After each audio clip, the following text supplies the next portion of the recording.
take it away.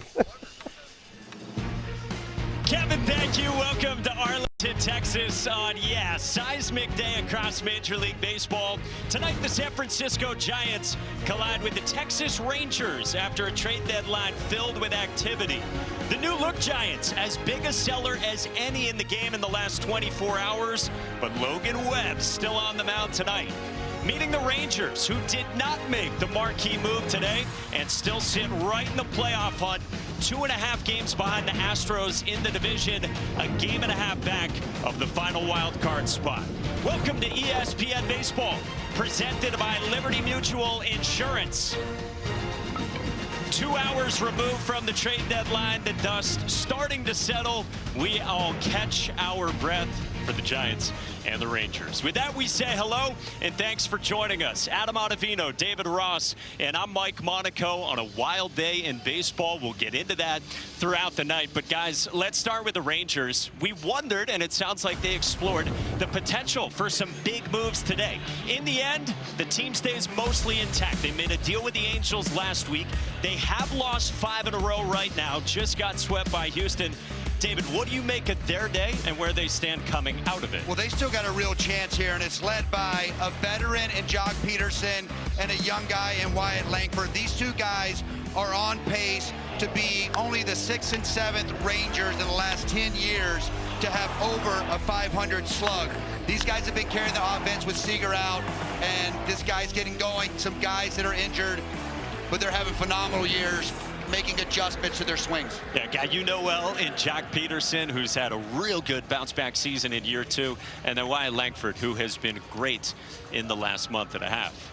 All right, the Giants, meantime, they did deal, whether it was Luis Arraez or Robbie Ray or Tyler Mahle and Eric Miller getting dealt. Elliot Ramos goes to the Yankees, and that's what we expected for more than a month from Buster Posey. So these guys get shipped out here in the last 24 hours. But Otto, we showed you one guy still here, one of the game's best starting pitchers in Logan Webb. Yeah, Logan Webb, excited to watch him tonight. This is your favorite pitcher's favorite pitcher. He pitches a very sustainable style. He's got 3 straight All-Star appearances and Cy Young votes in each of the past 4 seasons. It's less about velocity, although he has some of that.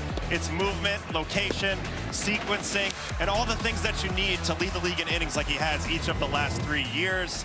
And you can see, coming up here, he's led the majors in innings since 2022 and 7th in strikeouts. So consistency and just a dynamic starter who brings it every single time out there. 3-time All-Star, 8-year veteran on the mound tonight on a busy day in baseball. We unpacked it all for the Giants and the Rangers throughout the night. First pitch on the way, and we'll check in the studio right after this. Look, if you're an executive,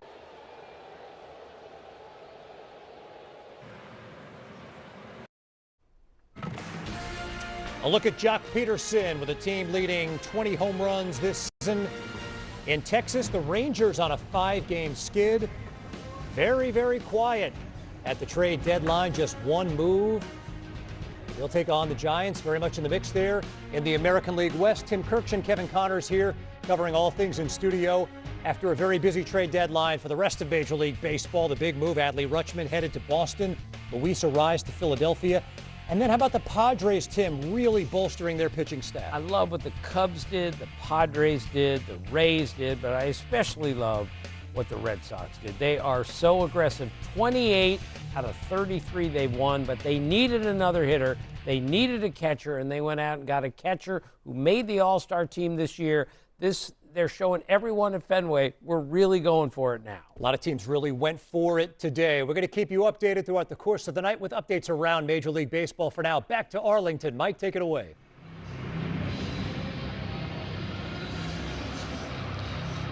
Kevin, Tim, thank you. We appreciate it. We'll check back in with you later on. Back in Arlington, just about ready to go. And before the game, Rossi caught up with that guy, Jock Peterson, to discuss what this day is like for a player getting dealt and where today leaves the Rangers right now. Jock, trade deadline day. You've been traded to go on and win a World Series from Chicago to Atlanta. What's that like as a player when you get traded and got to go to a new team? Chaotic, you know.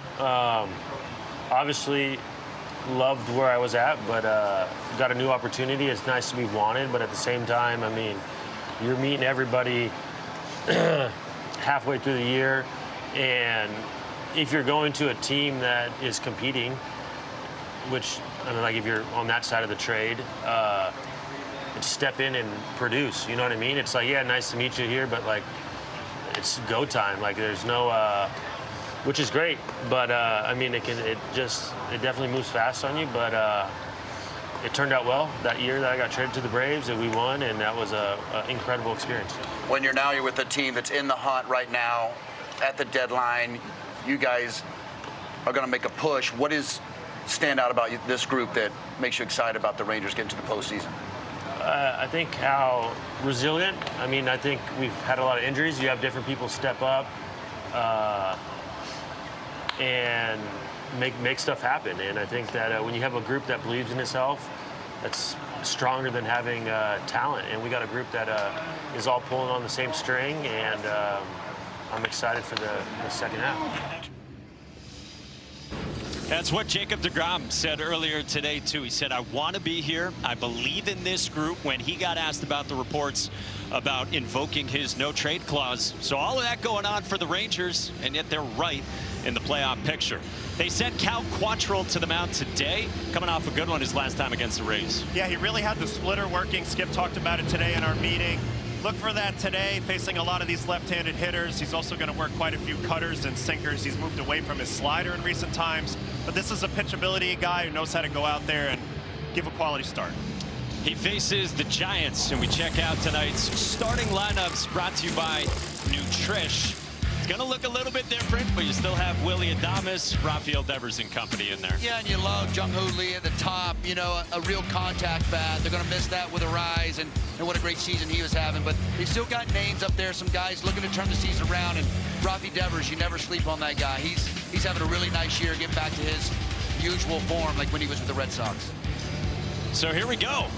What a day across Major League Baseball. We've been cooped up here in Arlington. We were locked in on moves throughout the day, and then it's wild being at a ballpark while all of this is unfolding for the likes of Tony Vitello and Skip Schumacher. We saw both sides. We saw some hugs on one side and guys leaving, and you hate to be in that spot. And the Rangers here, some guys coming back. Leiter throwing a little bullpen today they're excited about, and Seager getting back into rhythm, hopefully, for the Texas Rangers. Well, here we go. Cal Quantrill to Nate Furman in his first Major League plate appearance. So why not go first pitch swinging to center at Evan Carter, and on one pitch, one out for Cal Quantrill. That's exactly what you got to do, right? Get those first big league at bat, just getting up there, getting the call today, and just letting it eat from the get-go. Set the tone at the top. I love that. Well, it's probably one of the only times you know you're going to get a fastball. Certainly, Cal Quantrill's never faced you before, so you know he's going to come right at you, take your shot. And so now Jung-Hoo Lee, right fielder in the 2 spot. 6th in all of baseball in batting average. Like Luis Arise, a super low strikeout rate. And so Lee, great contact hitter, still here with Luis Arise off to the Phillies, along with Caleb Killian.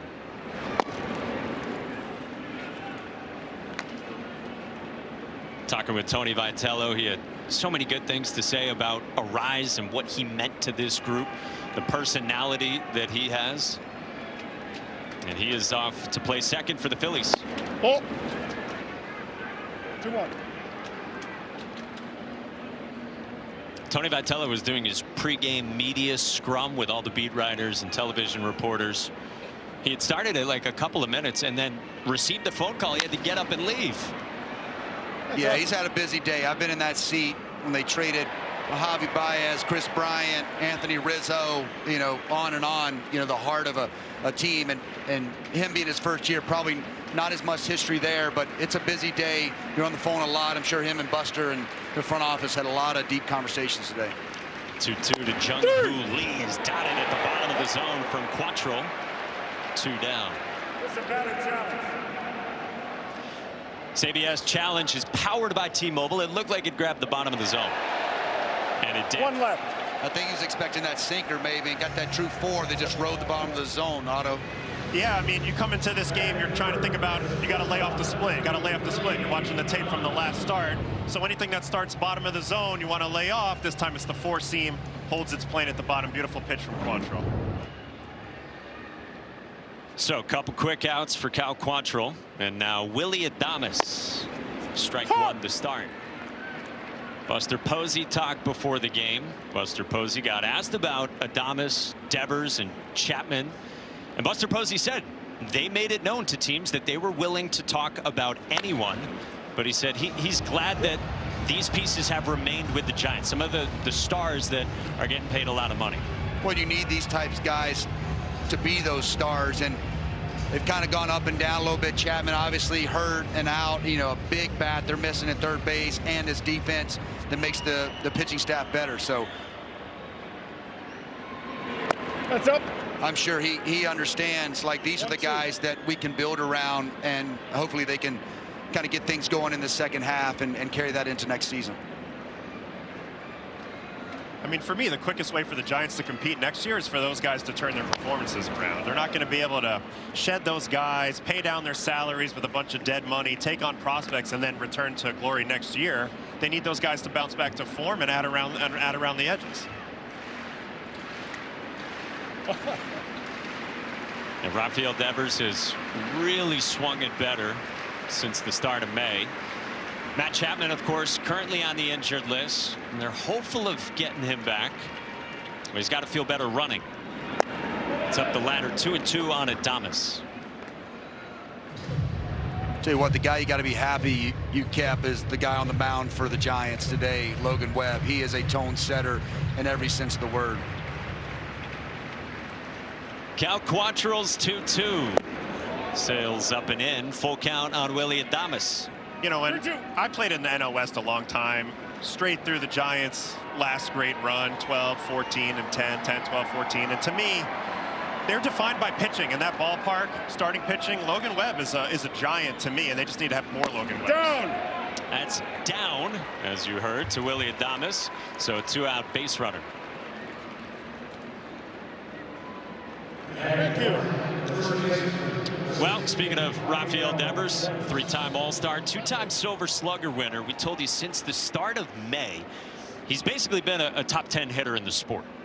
Yeah, we talked to Tony Vitello, and he was talking about the slow start and that injury in spring training that feels like contributed to a little bit of that. Yeah, a little bit of a hamstring issue, and Devers has been raking the last few months. First pitch swinging to left at Wyatt Langford, and the inning's over. Cal Quantrill posts a 0. Logan Webb to the mound next in Arlington.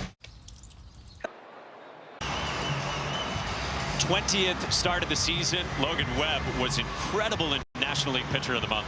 Yeah, I mean, he had he kind of hiccup in May that kind of inflated that ERA, but he's a guy that you just rely on. We talked about in the Open, leads MLB and innings pitched, and not known for a strikeout pitcher, but has a ton of strikeouts and knows how to pitch to the moment. Goes deep into games, obviously, and he is a real true horse in our game right now. When guys are kind of maxing out early on, it's just a pleasure to watch him pitch, and being around him at WBC, you just fall in love with the guy.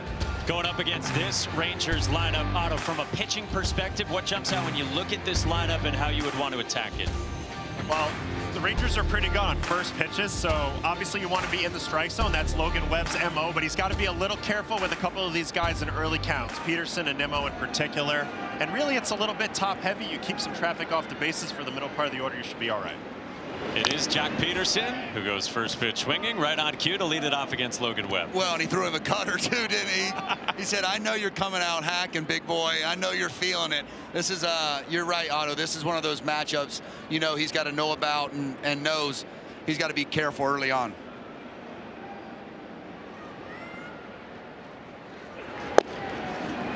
Nothing at 2 to start to Jock Peterson, two-time All-Star, year 2 of the Rangers. Such a great turnaround. Last year, the struggles, had the broken hand. This year has been back to the usual Jock, a guy you know well. Yeah, we talked a little bit with Skip Schumacher, and he talked about just finding his kind of rhythm and his slot. You know, Jock's not going to talk about mechanics. He's a guy that's a feel hitter, and when he starts feeling sexy, you got to look out because he's really dangerous. And you know, he's one of the guys kind of leading the top of this Rangers lineup. Really been slugging as of late. 20 homers.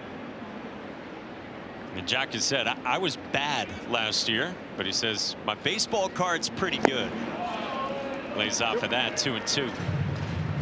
Like Skip said, you know, he's talking about him and talking about don't know where they would be without him. Just his kind of positivity, his kind of outlook on championship caliber baseball and focusing on the right things has really been infectious for the young group. 2-2. Comes behind Jock Peterson with a sweeper. Yeah, I don't know what happened there. He held on to it a little bit too long, but I'm sure the next one will be a little more pinpoint than this. Look at this. Look out. I think him and Logan smirked a little bit at each other like, sorry, bro, I don't know what happened there. We could hear Dan Iasonia clear as day. He said, how did that miss you? 3-2. And Peterson strikes out. Susac hangs onto it. And a strikeout to begin for Logan Webb. Well, you know, you throw a ball behind the batter's back, and then you come back with a quality pitch right after that. Little upshoot cutter gets above Jock's barrel for the first out of the first. So one gone for Webb. And now a young star in Wyatt Langford. 24 years young, former 4th overall pick out of Florida. He's been rolling in the last month and a half. Every time I watch Wyatt Langford hit, I think about one thing, and it's the length of his arms. They're not very long, not quite T-Rex-ish, but I feel like when you have the short arms, it allows you to stay compact, cover the middle inner part of the plate a little better than others. And he's a dynamic athlete with that feature as well. It just feels so compact with everything he does, and strong as can be. 2-1. Very similar to Kyle Schwarber, you know, those tight Will Smith, those tight alligator arms that get in there. A lot of bicep curls, get those things tight, tucked in there, nice and tight.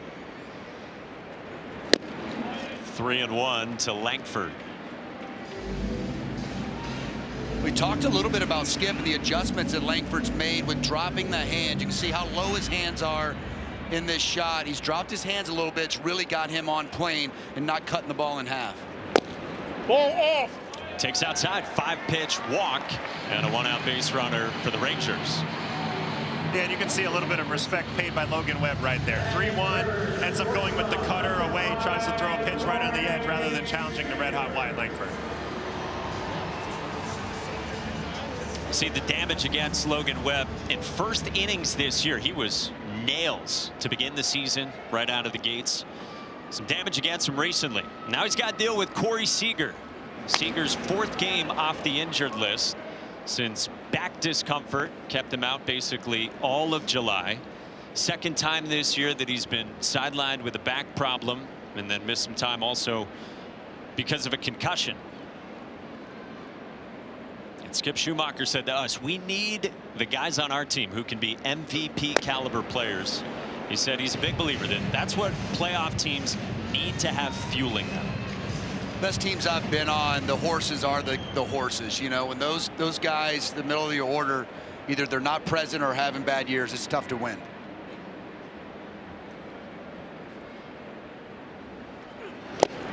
Cut to miss, and Seager strikes out on 92. 2 Ks in the inning for Webb. Well, it might not look like much, 92 miles an hour, but with the arm angle that Logan Webb possesses, that ball enters the strike zone awfully flat and plays a lot better than the velocity number. And he just straight up throws a 92-mile-an-hour fastball past Corey Seager there.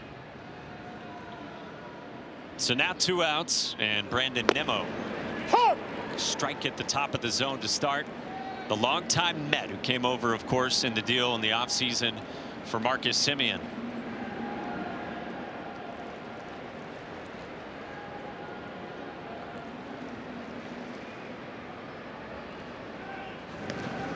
Otto, what was Brandon Nimmo like as a teammate?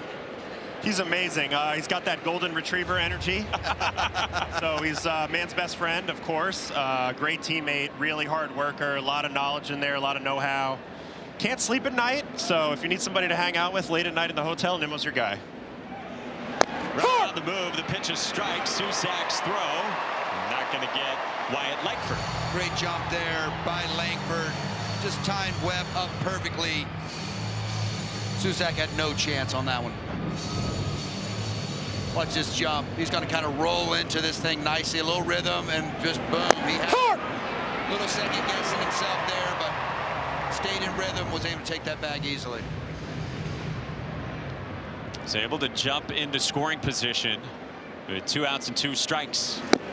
Nimmo chases, and Webb fans 3 and leaves Langford at second in the first in Arlington.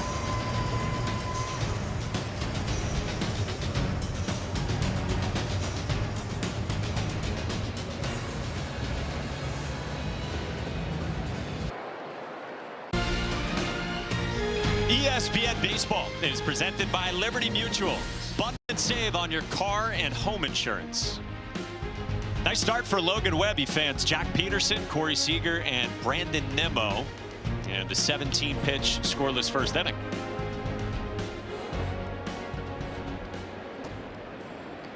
Top of the second starts with Daniel Susak leading off against Cal Quantrill. Susak, the rookie catcher, former 19th overall pick of the A's 4 years ago. Rule 5 draft pick in the offseason. And last week went on a little home run tear. Bouncing ball foul. Of course, the catcher position for the Giants, they got to jump on that. Buster Posey in early May dealt Patrick Bailey to Cleveland, dealing the 2-time Gold Glove Award winner. Hot shot past Ezekiel Duran at third and down the left field line. Susak digs for second, and he's in scoring position to lead off the second. Duran's been so good for them here. Just looks like he got caught a little bit with some dead feet there at third base. Bounced around from different positions a lot. Played some short with Seager out, but see his feet just stop a little bit early and then able to press through that ball. You see him trying to press through and the ball stays down on him for a leadoff double. Yeah, a guy who is 5, excuse me. He's filled so many holes this year for Skip Schumacher and the Rangers, especially defensively. He's played so great. And now Drew Gilbert pulls one into right field, and it gets past Nimmo in right. Susak scores. Gilbert on his way to third, and a stop sign there. Some Rangers struggles here have the Giants off and running, up 1-0 in the second. Very uncharacteristic, especially with these two guys in particular. Duran's been incredible. We've already covered that on defense this year. And then Nimmo's as fundamental as it gets. Ball right at him, just trying to knock it down. Ends up squirting through the wickets there.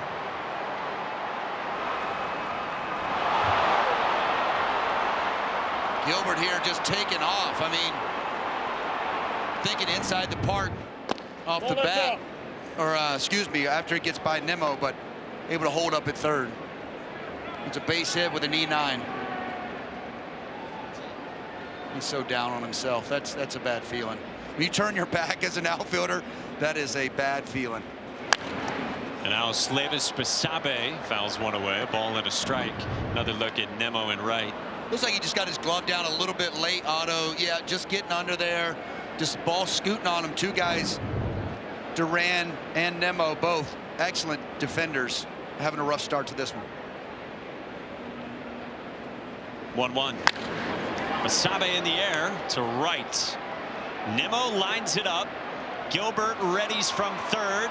Nimmo's throw is not in time. Sac fly Oslavis Basabe. 2-0 Giants.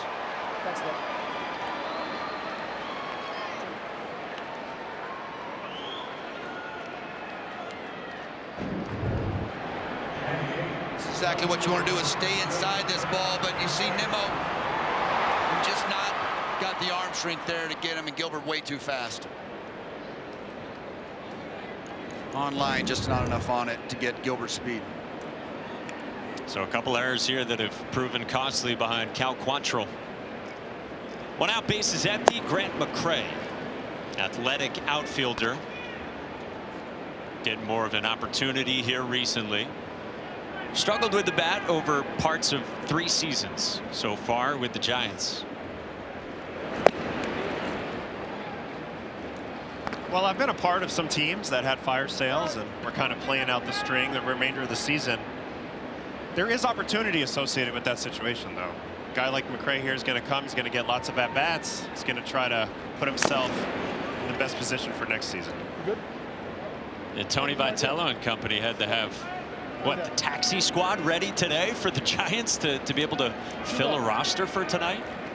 They moved some pieces. I'm sure there were some guys in a hotel room somewhere waiting on an opportunity.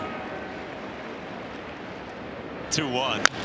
McRae hits it on the ground at first. Jake Berger to the bag for out number 2. We check in with Kevin in the studio.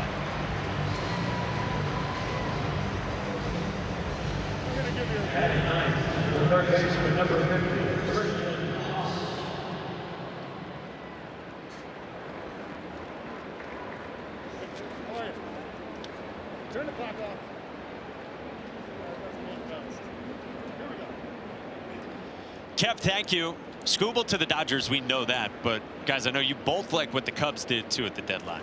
Yeah, I mean, that offense is real. I think they believe in that offense, and they've had so many injuries on the pitching staff and able to stabilize that and be in the position they're at. I know there's a lot of confidence with the front office in this group, and they go out and get some real horses to help out the offense. Christian Koss, the batter here. It's 0-2. Yeah, it's been clear as day that the Cubs needed to add arms for a while, and they were able to pull it off. I mean, Clay Holmes, if he can get back in the form he was early in the season, that's a true number 1 or number 2 for me. Obviously, Kevin Gausman has a ton of big game experience, and Zephyr John, who they picked up from the Angels, is filthy. He was closing over there. They could use some stuff in that bullpen, and he's certainly going to provide that. Kevin Gausman maybe didn't have the same numbers in terms of ERA that he had in his previous years in Toronto. All the underlying stuff said he was still the exact same guy, I think. Yeah, and that's why I like it. I mean, really not a lot of actual change of who he is. And he's got that big game experience. He was just pitching in World Series games what feels like a minute ago. And if everything goes right for the Cubs, he'll pitch in some big games for them as well. Well, I think Toronto, he's coming from a good defensive club, but there's probably the best defensive club in Major League Baseball in Chicago. With all the gold gloves they've got around there, it's going to make him even better.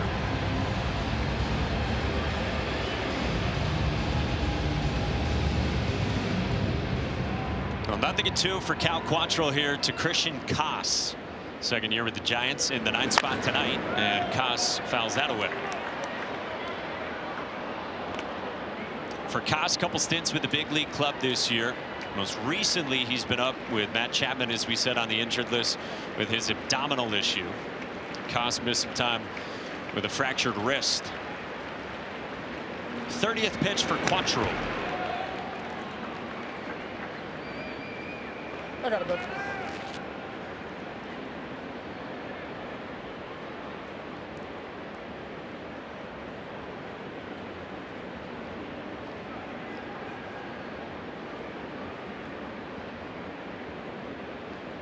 Four straight foul balls from Christian Koss. 0-2 again, and he spits on that.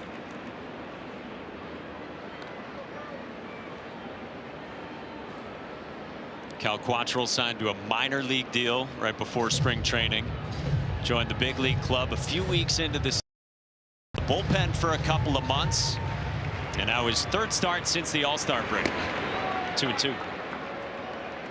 He's really done a nice job of getting in the zone a little more. We talked about, you know, Otto, you mentioned kind of bagging the slider and really leaning on that splitty against lefties, but I feel like the strike throwing ability has really helped him out a lot, being in the zone more consistently. That is strike 3 calls. Quantrill at the bottom of the zone, but the Giants get 2. Got some help. Couple Rangers misplays defensively too. From Ezekiel Duran at 3rd to start the inning, and then from Brandon Nimmo in right. 2-0 San Francisco.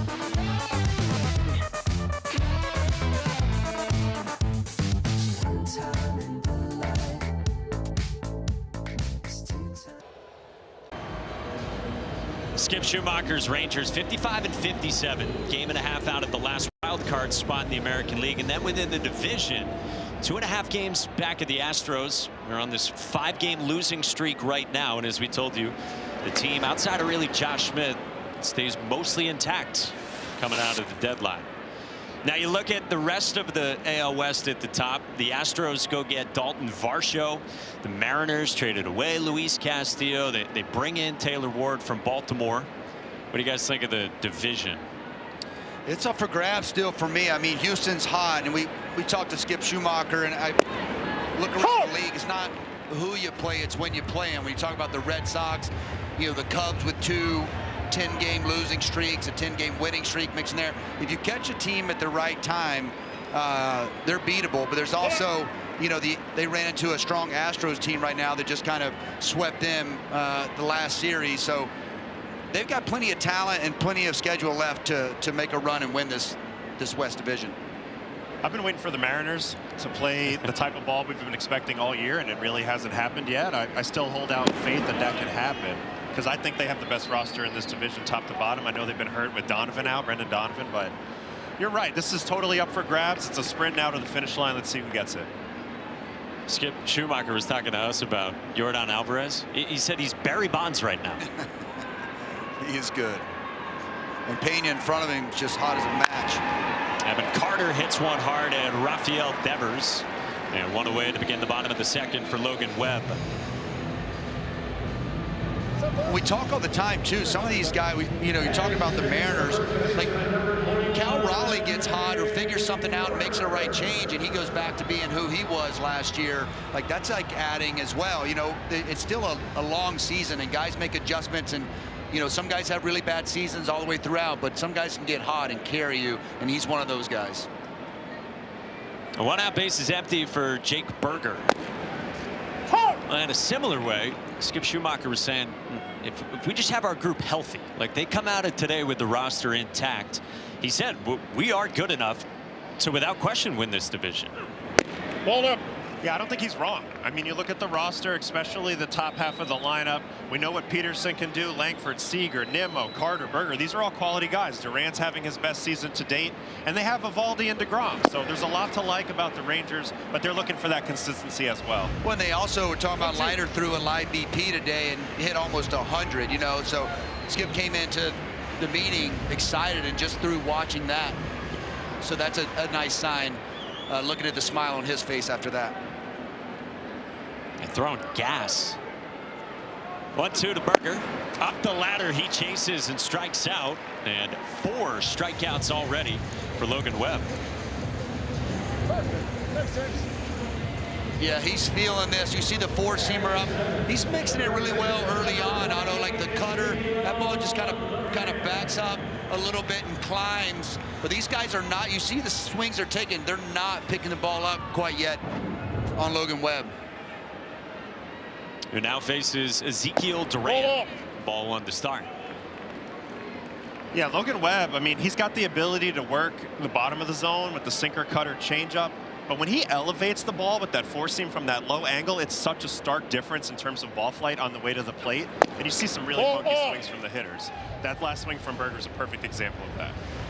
From that angle, like, what does it do to a hitter? What does that feel like when he's coming at you with that? It literally feels like it's rising. You know, it's the old Craig Kimbrell effect.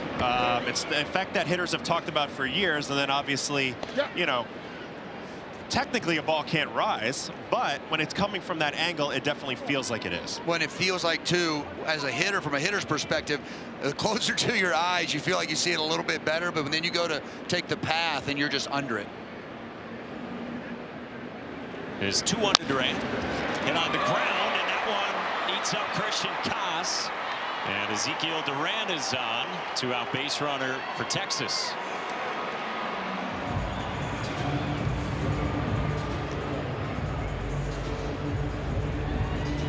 We got a little bit of an in-between hop here, Rossi. It looked, I missed the actual swing, but you see here just getting ready. It just eats him up. You know, a little bit dead foot. You see there again, just like Durant earlier, he tries to get his eyes down there with it and just hits off his glove. But just when you're stuck like that hot corner, that's why they call it the hot corner. That one right on Christian Koss. And now strike one to start out. Austin Wins, 8-year veteran catcher. Former Giant. I love this guy's catching ability. I know he's not been the stick that I think he wants to be, but right on cue. There's a line drive to left. And 2 on for the Rangers. They always say I root hard for the backup catchers. And I get bummed when they get knocks. Yeah, it's got to feel good for Wentz, his 3rd hit with the Rangers. Yeah, Ivan, we love it when these guys right into the 2-seam sinker, right in there for a win, getting the head out. Let's go. Like he's been there. Guys, you said he's always found homes, that defensive abilities, now with his 8th different team. So 2-out activity, and now down in the 9th spot, strike one to Nicky Lopez, who's been a catalyst for the Rangers this year. This guy's loved everywhere he's been.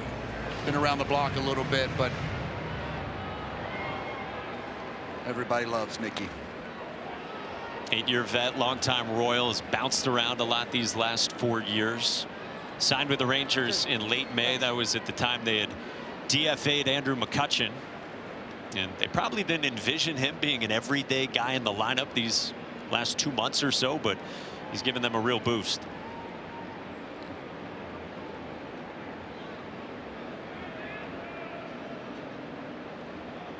Logan Webb's 0-2. Lopez able to hold off on that. No swing on appeal down to 3rd at Adam Beck. That's that change up down that gets you fishing.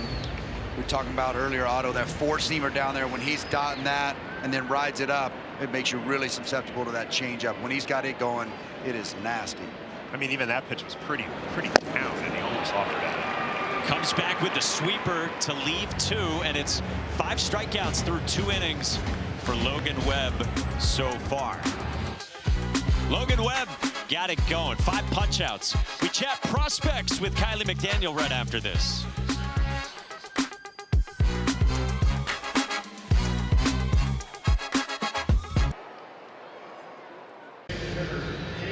Sign up for MLB TV for 50% off. That's $34.99. You'll receive a 1-month free trial of ESPN Unlimited. The offer's valid through August 9th and only for the seasonal plan. Blackouts and terms apply. 3rd inning in Arlington, Texas. Adam Ottavino, David Ross, Mike Monaco, our entire crew with you from Globe Life Fields. First major league start right here for Nate Furman. Went first pitch swinging his first time, flew out to center, and now he slices one foul down the line against Cal Quantrill. Busy day if you're just settling in at the end of your workday. Here's what the Giants did in the last 24 hours at the deadline. Elliot Ramos said he's really excited to be teammates with Aaron Judge. Luis Ariz, Caleb Killian go to the Phillies. Robbie Ray goes to the Padres.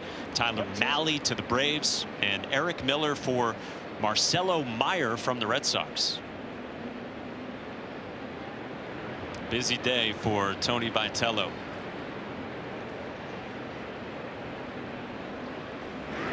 Ball off. Well, let's bring in our ESPN baseball insider, Kylie McDaniel. With all those trades come a lot of prospects. So, Kylie, for the Giants fans out there watching, how do you size up the returns the Giants got? I think they did a nice job getting guys in obviously different situations, different kinds of players, different teams, different prospects. It's hard to evaluate all of these as a whole.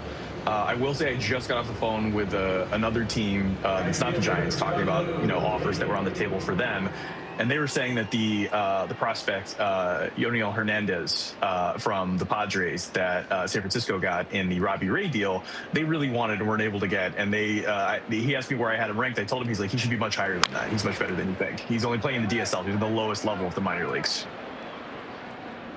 All right, so there's a name to watch. I think Ramon Marquez is a name that Giants fans are probably learning about and getting excited about as one of the key pieces coming back in the Ariz deal. What can you tell us about him?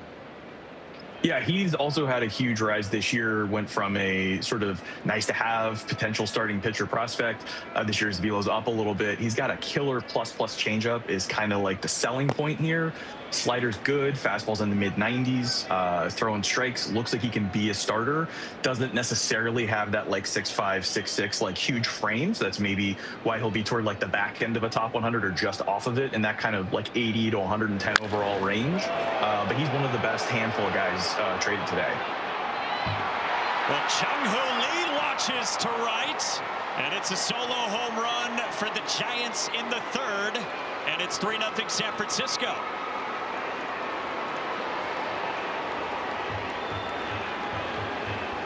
This is where contact plays. And Jung-Hoo Lee swing that stays up the middle so consistently. And his contact ability, you see her hanging split. And this thing, when you're trying to stay up the middle and that little splitter just hangs and kind of sinks right into the barrel, we call that a barrel finder, and he did not miss it. Adam, you've been talking earlier about splitter usage for Cal Quantrill, but left that middle, and Jung-Hoo Lee didn't miss it. Yeah, you're right. He did not miss it. And really, Quantrill, it's been a struggle versus lefties. He's got about an 800 OPS against versus lefties this season. This is the second time through the order, so they're a little more familiar with him. But when it comes to that split, he's really got to locate the thing. He's got to get it down. He's got to play it off a fastball down. It's more complicated than just ripping a bunch of splitters. And you see right here, this ball's just sitting on a tee for Jung-Hoo Lee. Especially those guys that stay up the middle. When you've got that good approach and it doesn't sink or kind of drop out like you want the splitter to, it just speeds up the barrel. 7th home run of the season for him. And still 0-2 on Willy Adames. Kylie, we'll bring you back in here. Eric Miller, reliever, gets traded to the Red Sox, who had a busy day. We can get into that later. They bring back Marcelo Meyer, former top 5 overall pick. What's your read on Marcelo Meyer and where he is right now? That's it. He's a tricky one to try to figure out because the expectations were so high going back to early in his high school career. He was pegged as one of these guys that might be a top 5 overall pick. Then he was a top 5 overall prospect in baseball, teamed up with Roman Anthony to form one of the best prospect duos in baseball. And then it just didn't work in the big leagues. And there's a number of different things, played a couple different positions, moved over to second base. And the approach fell apart a little bit. I think the swing regressed a little bit. There was power, then there wasn't contact, and then vice versa. I would say in these sorts of situations, it's tough because some of these guys end up never becoming what they're supposed to, and some of these guys just take an extra year or two. And sometimes the team that initially brought them up, if they're in a playoff race, don't have time to let them work that out. And a change of scenery can be what they need. So obviously, this could go either way, but the potential is there for an above-average everyday guy, even a potential all-star, and the tools are still present. It's just going to have to be more of a development story of how to put this back together and find what he was. Makes sense. I remember doing a game with him and felt like he's just a little bit young. He was at the big leagues really early, and it felt like things sped up a little bit with the at-bat, and then him trying to figure things out at the big league level was really, really tough. I mean, the reality is when you're on a big club like the Red Sox and they're going for it, things are going to happen. Things are going to change in a hurry. You might be the shortstop of the future 1 minute, next minute you're off somewhere else for a new opportunity, because when a team that has resources has an opportunity to go for it, they generally do. Well, here's Rafael Devers. Kylie, go ahead. I didn't play in the big league, so I'll defer to you guys on that. But when that prospect threesome comes up, Christian Campbell gets the extension, Roman Anthony gets the extension, Roman Anthony performs. There's like a lot of pressure in one of the biggest markets in baseball to be a star. And so sometimes this change of scenery is all that's needed.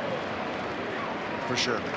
Well, Kylie, we really appreciate it. We'll talk to you later. Thanks for the insight on who's coming into the organization. We appreciate it very much.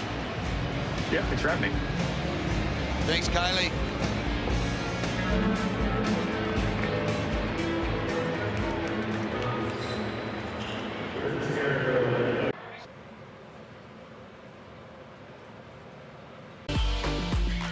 Joc Pederson, 2-time World Series champion of a 13-year career.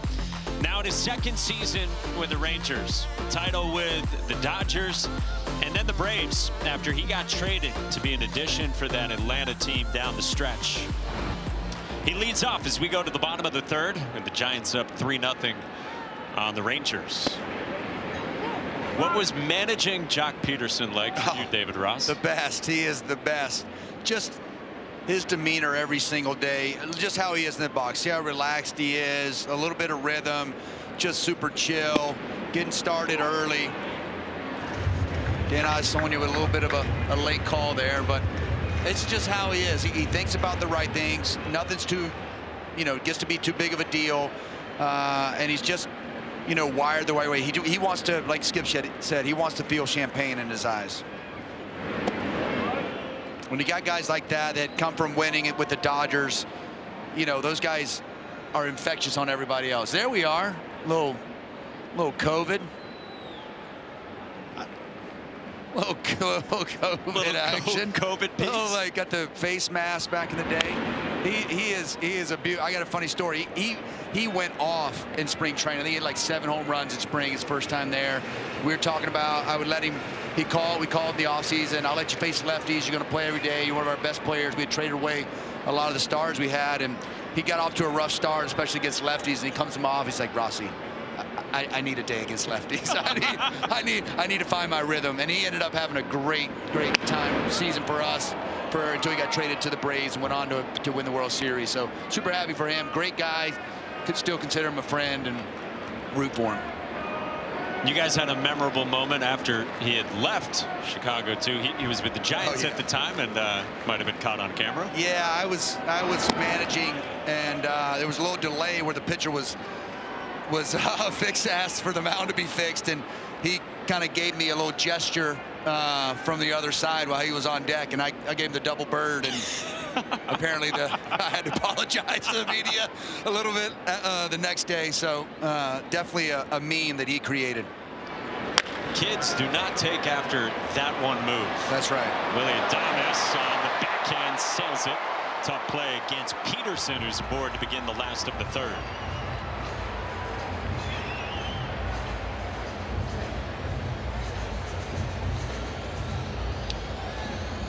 Sometimes you forget you're on TV when you're playing. So infield single here, Jack Peterson. Doesn't hit it hard, but hits it to the right spot. Hits it the other way. Adames having to backhand and rush that. Just can't get the jump throw. It looks like he's got a full changeup trying to throw that thing, getting it out of his glove, and sails on him. All smiles from Jack Peterson. And now a sword to start. Wyatt Langford against Logan Webb.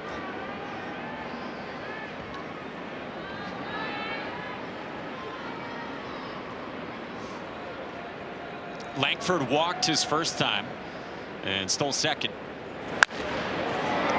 Down the line, foul. Otto, what have you thought of Logan Webb so far? He's looked great. He's getting tons of swing and miss. The 4 seam's really playing at the top of the zone. They've swung at 3 of them. They missed all 3. But in general, he's been good, mixing and matching, doing the normal Logan Webb stuff. And I think he's got Langford all set up here for a right-on-right changeup.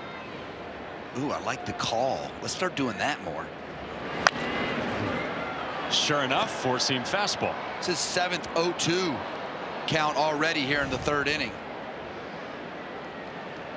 Well, hard to blame him going to the heater. That's been quite successful so far, but I still think right-on-right changeup, you either get the swing and miss or the ground ball. Both are good here. I heard you say on the next pitch he's got him set up for a right-on-right changeup. Well, he said that's the out pitch, is what you said. The out pitch is what you're going to, is the changeup, and he's being a little stubborn, trying to get above the barrel. Maybe it's the scouting report, the low hands. Susak's calling it. Blame the catcher. It's what we do. It's like golfing with a caddy. You got it. Well, of course, now it's all changed. You know, he elevates 2 heaters in a row, so now the calculus shifts. Now I'm seeing sweeper. Let's see if I can be wrong 3 times in a row. They're a really good one on the first pitch of the plate appearance. Hey, there we go. Nasty sweeper. Good call by you in all seriousness. That was nice. Well, you know, 333 batting average, not bad. We'll take it every time in the booth. But Logan Webb's filthy. He dominated this whole at bat. Ends up finishing him off with a dirty sweeper. But you see sweeper, cutter. He was way ahead of that cutter. That's why I wanted the changeup. But he goes to the heater. That's been working. And then after he gets him in swing mode, finishes him off with a perfect sweeper down and away. So 1 down, and now Corey Seager. Oh. And for Webb, he came out and fanned 3 in the first. First time this season that Webb had 3 strikeouts in the first inning. And it has been a few less strikeouts for Webb this year, his lowest strikeout rate since 2020. Seager the opposite way and shallow. McCray coming on, has to play it on a hop and then barehanded to keep that from skittering past. 2 on for the Rangers. Just to touch on the Logan Webb point with the strikeouts. Look, it's not that he can't strike out guys. He can. I think he's opportunistic when he gets to 2 strikes and he goes ahead and tries to get strikeouts. But I don't think he's the type of pitcher that starts every at-bat hunting a strikeout, which is kind of what you see a lot of young guys do these days, and I think what gets him in a little bit of trouble. But Logan Webb, look, he's going to throw you quality pitch after quality pitch. If you want to hit it, that's your business. If not, I'll go for the strikeout with 2 strikes. Boy, near disaster there for Grant McCray, huh? And left. That was a nice save there. You don't know how it's going to hop off that turf, and not playing on turf regularly, he did a nice job of barehanding that thing and keeping it to a single. That could have got ugly. So the Rangers threatening with 2 on and 1 out for Brandon Nimmo. Nimmo Chan, then he pops this one up behind third. Infield fly rule in effect. Christian Koss there, and there's 2 down. Really good pitch here by Logan Webb on Nimmo. 1 out count, 2 guys on, so 1 swing in the back to tie it up. Nimmo's going to come unglued on anything over the plate here. And what does Webb do? He locates a fastball right up and in. Nimmo can't get the hands extended, ends up popping out. Harmless little floater out to third base. You know what's been impressive too, Otto, is like he hasn't gone to his best pitch a whole lot yet in the game. I know you're calling the changeup earlier, and that's what I felt as well, but he's not had to go to that pitch yet. And now he gets Evan Carter on a jam job to Adames hit short, and he's out of Dodge just like that. 2 pitches, strands 2. A lot of soft contact. Look at him and Chuck talking right now. That's as hard as you can hit it.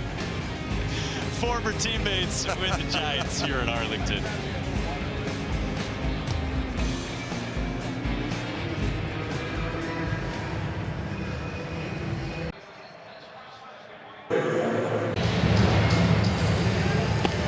We welcome you back to Arlington, Texas. We go to the 4th inning, the Giants and the Rangers, and Skip Schumacher is kind enough to join us now. Skip, deadline day today. Can you please just kind of walk us through what today was like from your seat? Yeah, I'm glad it's over. I'll be honest with you. So yeah, I'm totally okay with you know, having our guys here. You know, we thought this was a good enough team in spring training to make a run at it, and I'm glad we still have our core here to try to make a second half push. Skip, I've been up here raving about Jock Peterson, and you said, you know, you don't know where you would be without him. Could you elaborate a little bit on that? Yeah, I mean, ever since we put him in the leadoff spot, he's really taken off, over 1,000 OPS in that spot. Just the dynamic he brings inside the clubhouse, always bringing a good vibe, no matter win or loss the next day, and just a veteran presence that knows what winning looks like.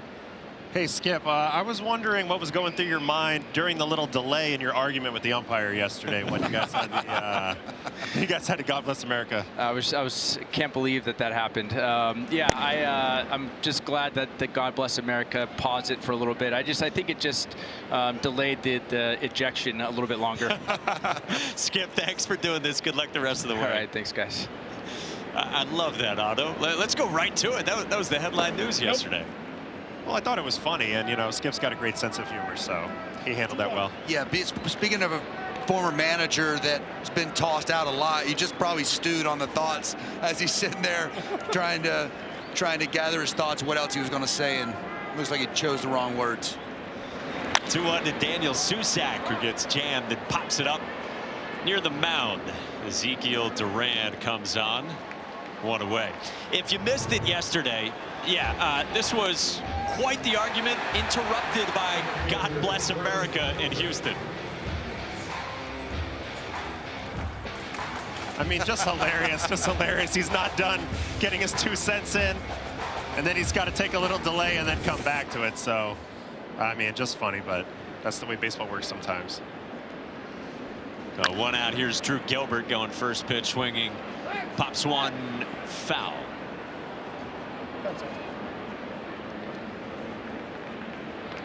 Yeah, it's got to be stressful as far as days go for a manager in that seat when you don't know exactly what path the team's going to take, and you got a lot of veterans and proven stars. Well, the one thing I know is you can't take the competitiveness out of the guys in the field. Down. Doesn't matter whether you're having a terrible season or a great season. You want to win every single game. You want to win every single pitch, and that mentality is contagious to your players. And so you never want to lose that. And you can't just kind of go ho hum, when somebody dismantles your team and your best players. And so I'm sure he's really glad he gets to keep a lot of these guys, and hopefully a lot of them come back healthy. And they just got Corey Seager back. Encouraging news today from Jack Leiter, who threw somewhere in the vicinity of 20 to 25 pitches in a live BP. Drew Gilbert pops this into center at Evan Carter. 2 down, and we check in with Kevin in the studio.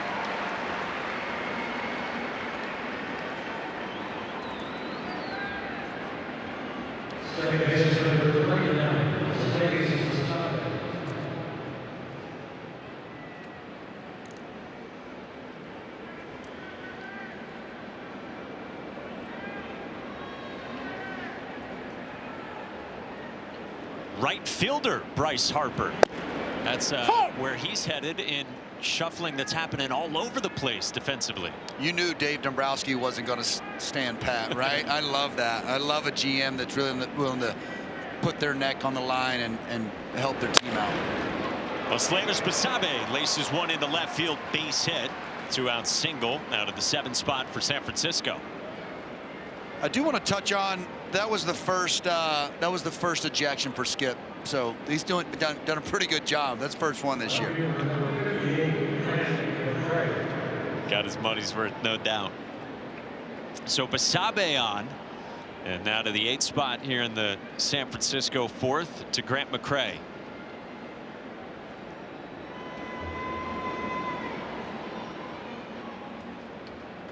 He grounded out to first. Back in the 2nd. Takes up high.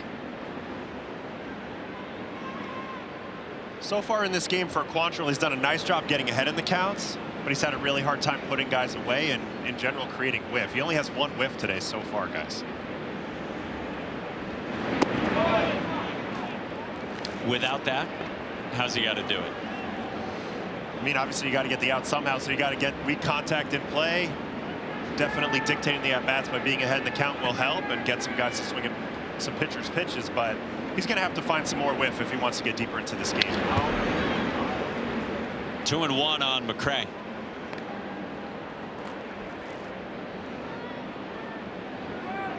And just back to the Phillies, it's crazy how much they're going to shuffle things around defensively. Harper going out to right field, Stott moving to 3rd, Bohm over to 1st, and pencil in a rise at 2nd. I think they kind of have to do it. They have to just kind of make it work, because a rise is a huge pickup for them. It's a totally different style than the sluggers they have, with Schwarber and Harper in the middle of the order, and he's going to add a lot. But yeah, position-wise, it's going to be a little interesting, but I think they'll figure it out. My catching brain just goes to that pesky at bat that doesn't strike out in the middle of all that slug with Harper and Schwarber. That's just my kind of nightmare when I would be catching and you're trying to navigate a lineup. That's a really big piece that they've added. Bouncer up the middle and well positioned. Corey Seager ends the inning. 3.5 in the books in Arlington. Giants up 3.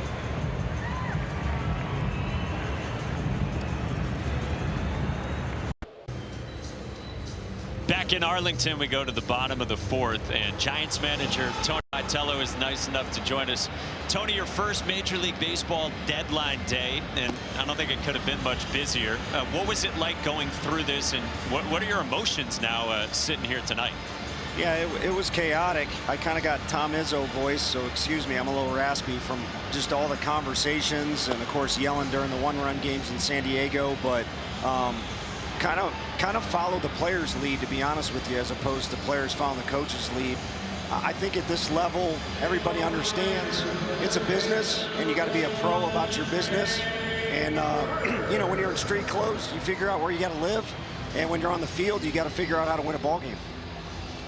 Logan Webb's having a great start to his outing. What do you love about this guy? I love the way he competes, just gets after it. You got to love watching him pitch every 5th day. Yeah, I mean, it's a joy. You got to get caught up in not being a fan too much during his outings. And I don't really know what a man's man is or what that means, but whatever it is, it's him.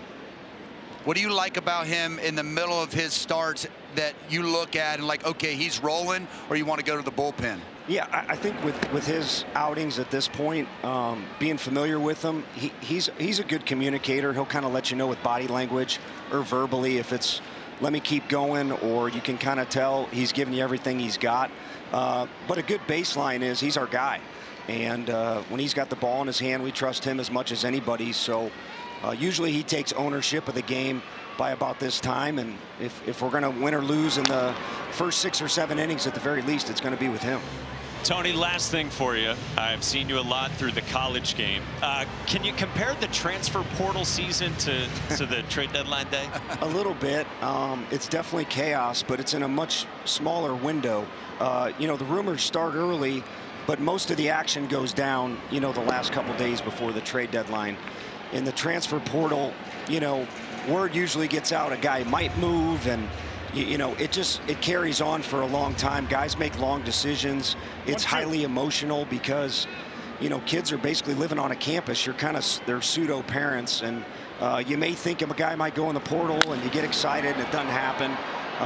So it's definitely a little bit more organized chaos at this level for sure. Tony, thanks a lot for doing this. Good luck the rest of the way. Thank you guys. Appreciate you. Jake Berger flies out to Drew Gilbert in center. Yeah, a little bit different, obviously, as everything has been this year for Tony Vitello. But even in the time, guys, that we left his office this afternoon, we walked out to news that Elliot Ramos was being traded. And then, what, maybe 15 minutes later, Eric Miller's getting dealt to Boston, too. Yeah, that was crazy. What a flurry of late activity for the Giants.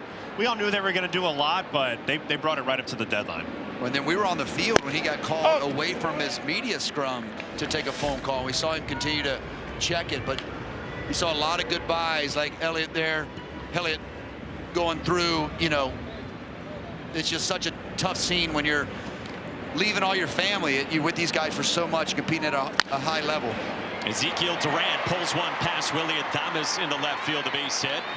Second time Duran's been on, and a one-out single for the Rangers here in the 4th.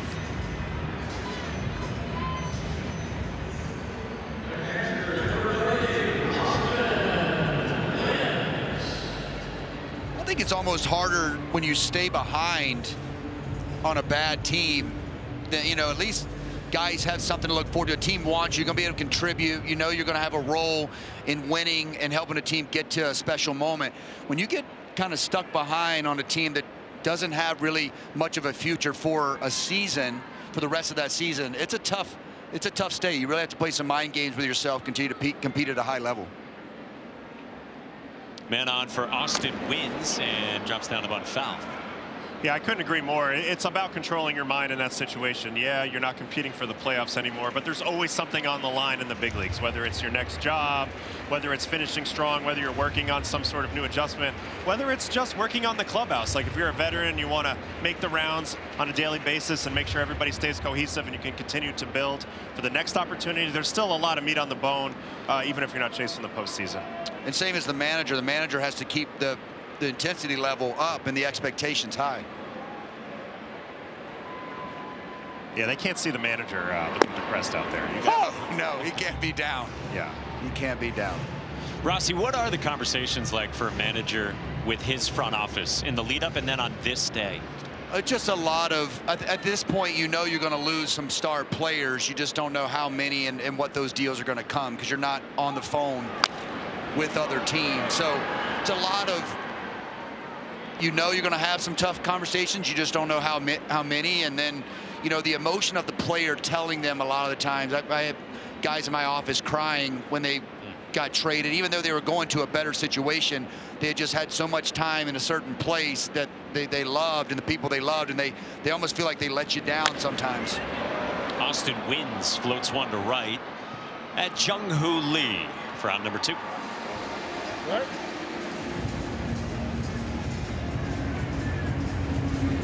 Food in the oven but don't want to miss a pitch? Just tell Siri, Set a timer for 10 minutes.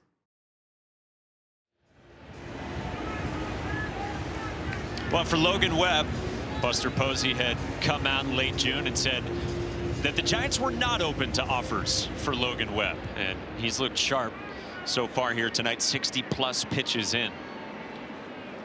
Finishing his second trip through the order, and Nicky Lopez floats it to right, and Lee comes on to make the sliding catch and end the inning. What a play. Line drive coming in. Lee, nice easy slide, made that look easy.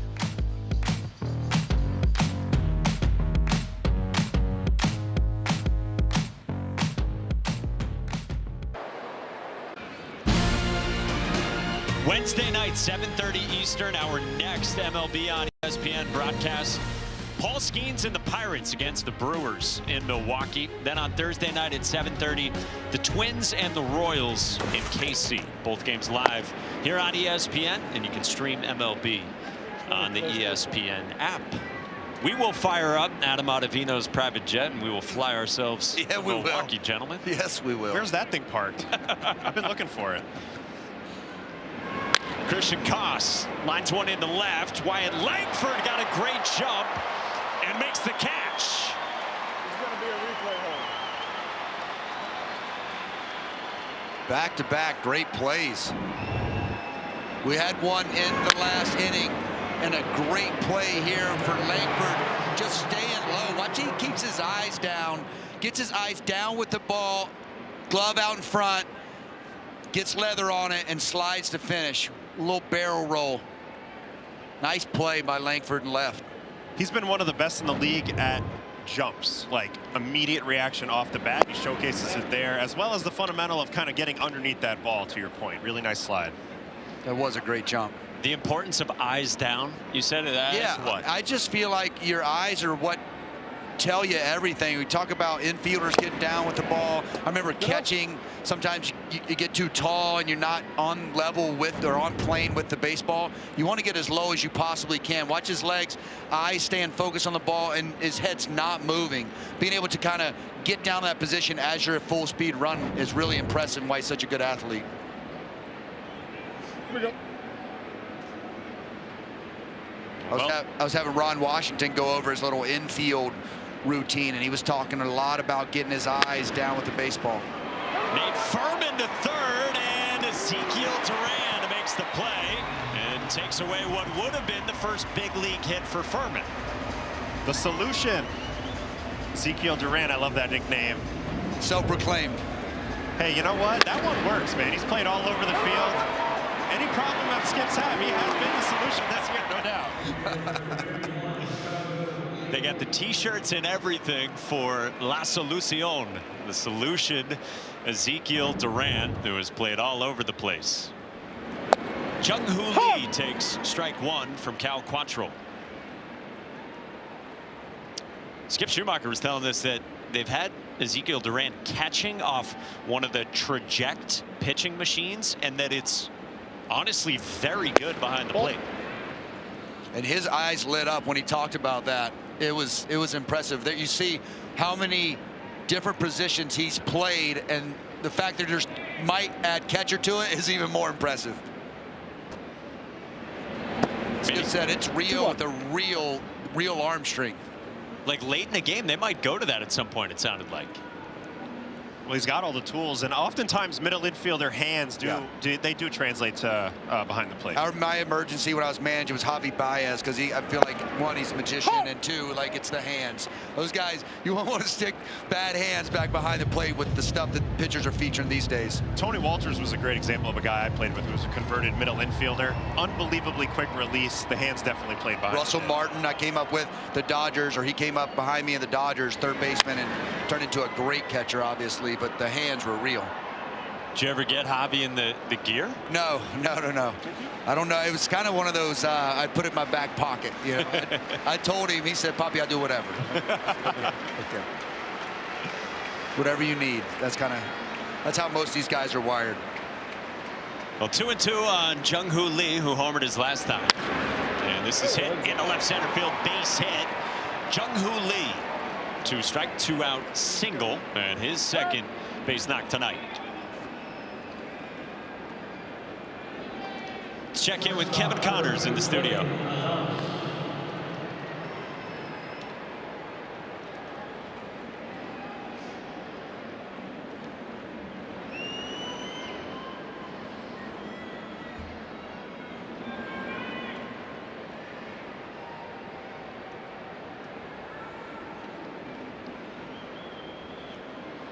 All right, Kevin, thanks very much.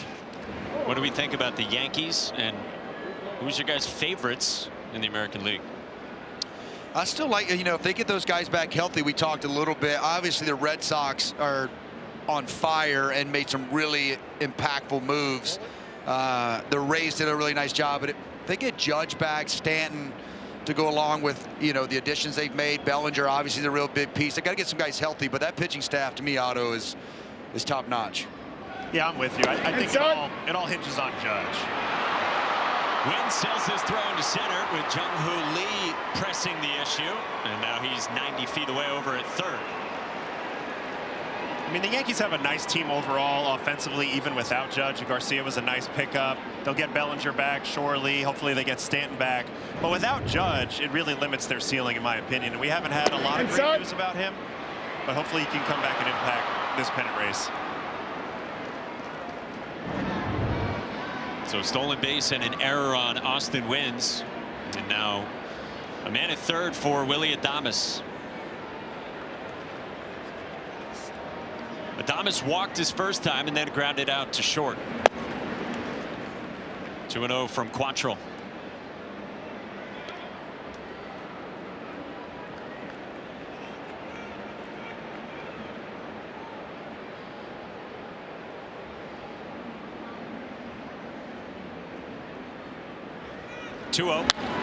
Adames pops it up behind the second base bag, and Corey Seager's there to end the inning.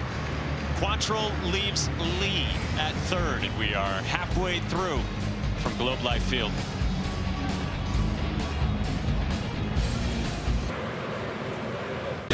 Welcome back to ESPN Baseball, presented by Liberty Mutual Insurance. Hey, score big on authentic gear at MLBshop.com. From official jerseys and memorabilia to hats and hoodies, we've got the season covered.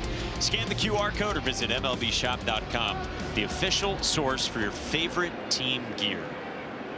With Adam Ottavino and David Ross and our entire ESPN crew, Mike Monaco with you as we go to the bottom of the fifth. And Logan Webb starts his third time through the Rangers lineup, beginning with Jock Peterson, who has struck out and had an infield single. 65 pitches for Logan Webb, who is one of the very best starting pitchers in the game at third time through in his effectiveness. Well, it really helps when you have a fully developed arsenal like Logan Webb has. Really, the first time through the lineup, he didn't even use his best pitch, his changeup. So he's set all up to have success second and third time through when he continues to introduce more and more of his arsenal into the mix.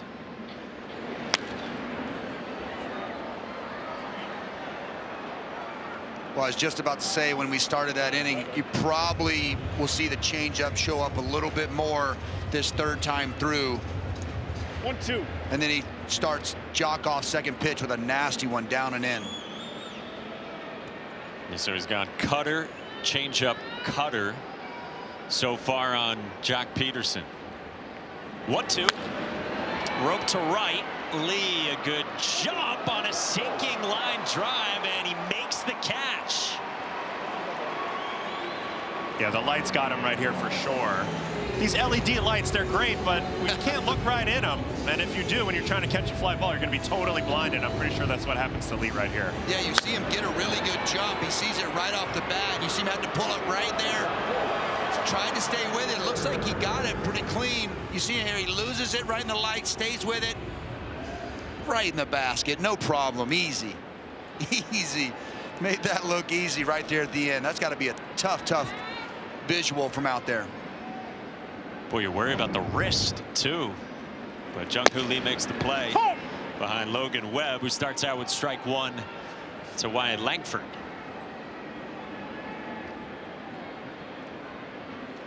Seen some really nice defensive plays after that kind of sloppy start. Langford pops one up toward the Rangers dugout and out of play.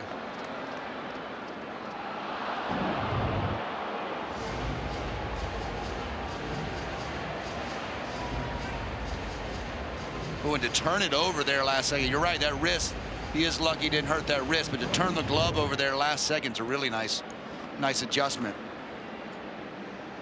This is Webb's 10th 0-2 count of the night. You want to know why he can be so efficient? Throwing strikes coming right at guys with a whole repertoire in the zone. He struck out Langford last time with a sweeper. And goes with a fastball away. You like 0-2 counts, don't you, Otto? Who doesn't? If you're pitching 0-2, I know when I'm hitting, that's for sure. man, I felt dangerous 0-2, a little bit less 0-2-0. 1-2. Tried the right-on-right changeup, and you guys were talking about it. We have not seen very much of that lethal pitch for Logan Webb.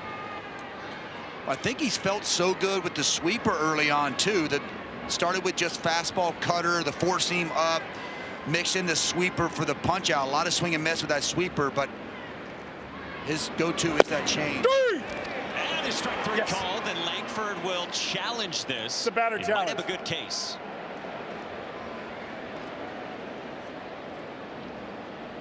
Yeah, it's outside. Good challenge by Wyatt Langford.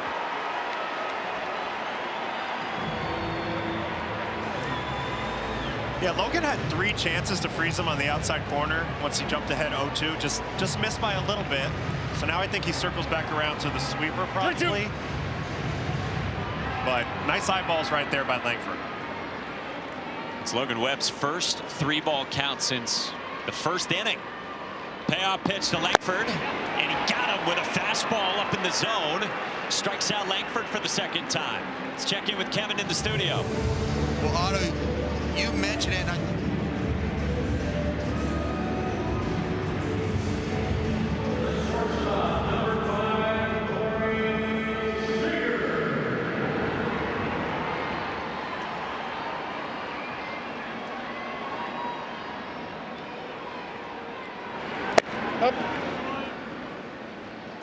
All right, Kevin, thanks very much. Yeah, busy one going on between a marquee series, Dodgers and Cubs.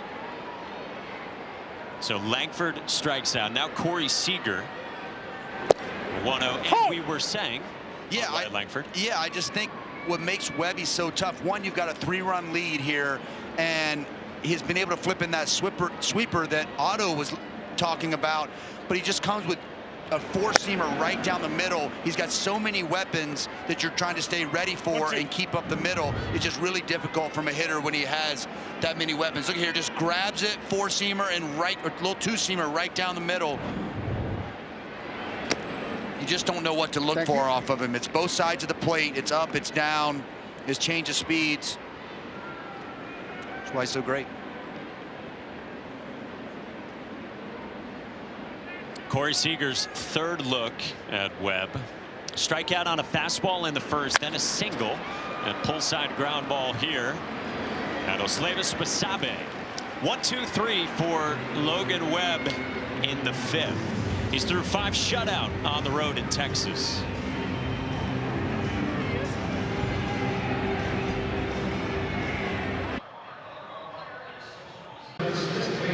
The ultimate goal of an MLB fan, seeing it all. The MLB Journey to 30 sweepstakes presented by T-Mobile is the ultimate bucket list. Enter now for your chance to win trips to all 30 ballparks. MLB.com/journey to 30 sweeps. Rafael Devers takes strike one as we start the 6th inning with Cal Quantrill just now at 80 pitches, and the Giants up 3-0 on the Rangers. Devers a fly out to left and a ground out to second so far.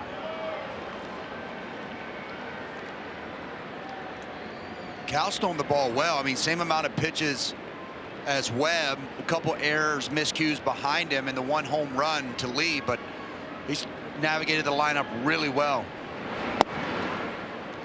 1-2. Good. 3 errors on the board for Texas. Quantrill made his first start of the season in late June. Made 4 starts before the All-Star break, and that was 3rd start since the break. Devers strikes out, hung on to behind the plate by Austin Wins, and there's 1 gone in the 6th.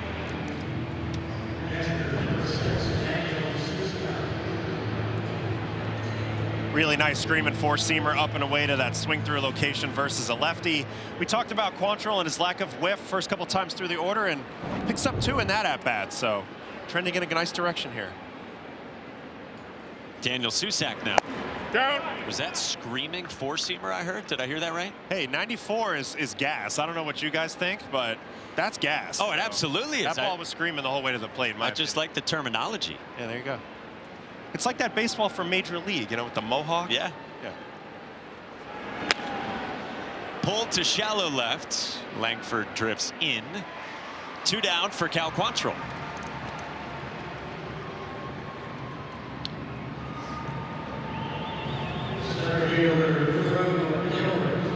He's done a nice job. He had those 2 errors behind him in the 2nd. That was a 2-run inning for the Giants, and then the solo shot from Jung-Hoo Lee in the 3rd. The key has really been the first pitch strikes. He's 16 of 22. Without that, he'd be in a whole boatload of trouble. You know, with these hitters sitting in hitters counts, but he's done a great job dictating. There's another one right there. You're preaching to the choir. I love first pitch strikes. It's like, you know, you just so much you can do from behind the plate, calling a game, what you can do with the scouting report versus what the pitcher's strengths are. There are a lot more options when you get ahead. Quantrill, the former 8th overall pick out of Stanford, gets a bouncing ball right side and a diving stab. Nicky Lopez to it.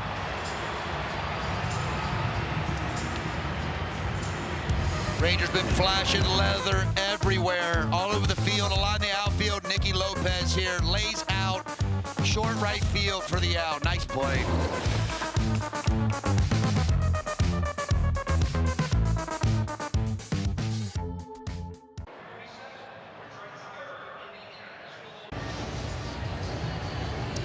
Logan Webb, 5 shutout innings. He's tied a season high with 7 strikeouts. He's been sharp. His stuff's been nasty today, and it's not just the changeup. It's been a little bit of everything, and really he's had a lot of success in the middle of the plate. I think he has these guys guessing quite a bit, and they're kind of getting into that defensive swing mode. So a great place to be for Logan Webb.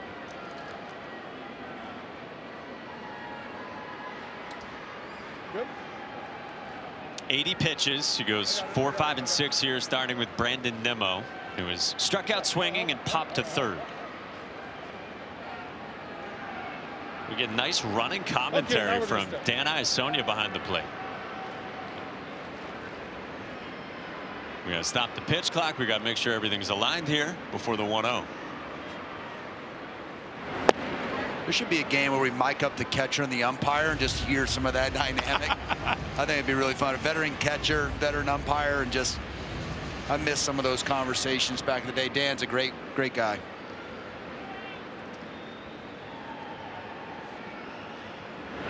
Ball. Favorite guy you bantered with back there? 2-1, yes. Man, you know what's funny? Everybody hated Joe West. I freaking love Joe West. He had some of the best one-liners that would make you laugh. You know, he was funny. There's a lot of good ones, man. The good conversations.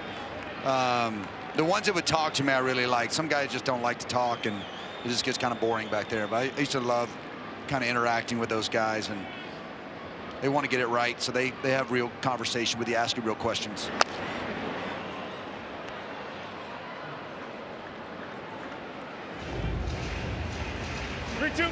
I was always jealous of you guys that you're right there and you can actually talk to the umpire. When you're a pitcher, you talk to the umpire at all, it looks terrible. It looks like you're showing him up no matter what. So I was always yes sir, no sir.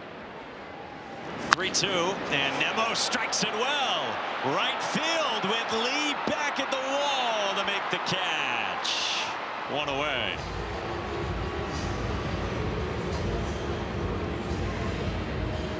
You should so Webby's reaction to this one's hilarious. He knows he gave up, just left one middle. That sweeper stayed middle, and he thinks he got him. Watch this. Oh, yeah. Oh, thank goodness. Thank goodness. The relief. What's that feel like, Otto? Oh, great feeling. When you give up, when you throw a bad pitch and get an out anyway. Oh, it's beautiful. Beautiful thing. Something known as a home run in 10 ballparks across Major League Baseball. 0-1 to Evan Carter. That's a strike with one of the best changeups from Logan Webb tonight.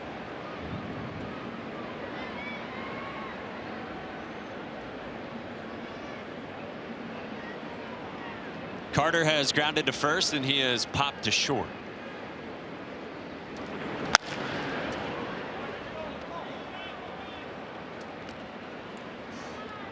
Evan Carter's been swinging a better bat recently.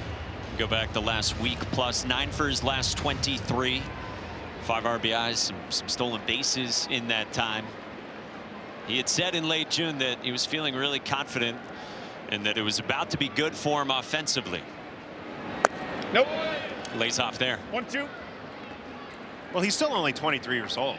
I mean, I know it's been a little bit disappointing considering how dynamic he was in that World Series run for them as like a 20-year-old. But he's still only 23 years old, so plenty of time for this guy to hit on his potential.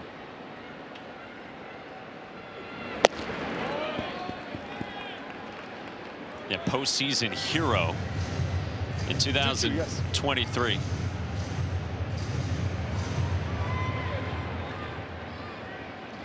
90 pitches now for Logan Webb. 2-2. And that is strike 3 called. Carter will challenge. Was that beneath the zone? Challenge.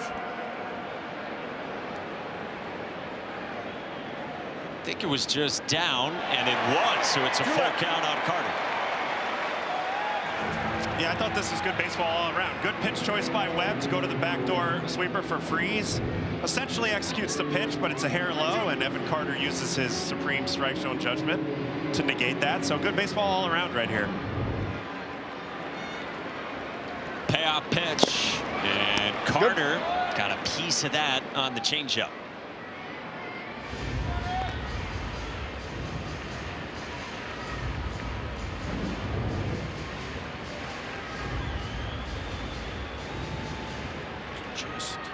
He tipped that? Didn't look like. Must have just tipped that thing. 3-2 again. And Carter strikes out on the sweeper. 8 Ks for Webb. And we check in with Kevin Connors.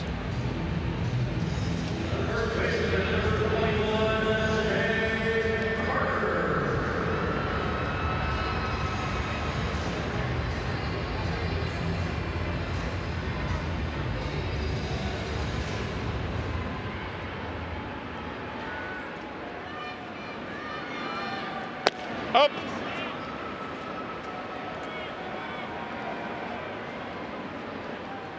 Now, how about that? They are on the comeback trail. Cardinals had built that big lead thanks in part to Alec Burleson.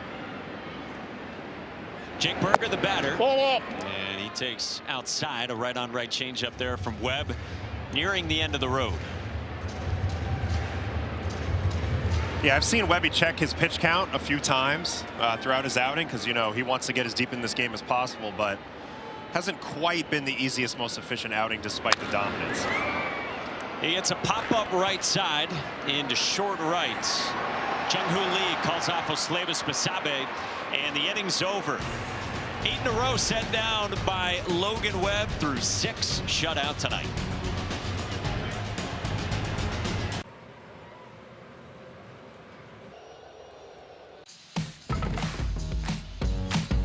Logan Webb, 6 shutout innings, a season high, 8 strikeouts, 96 pitches for Webb tonight in Arlington. Yeah, he's been cooking. He's had everything working. Really, the sweeper's been the most impressive pitch tonight. A pitch that's near and dear to my heart, but he's had a nice little left turn on that thing. Having a fun time with Jock along the way, but as advertised for Logan Webb. I love that you said near and dear to my heart. You made a living on that thing, didn't you? You had a nasty one. When in doubt, throw the sweeper. Logan Webb and the Giants with the 3-0 lead as we start the 7th, and Ben Peoples comes on, 25-year-old rookie who made his big league debut on the 4th of July. against Oslavis Basabe. 1 ball and 1 strike.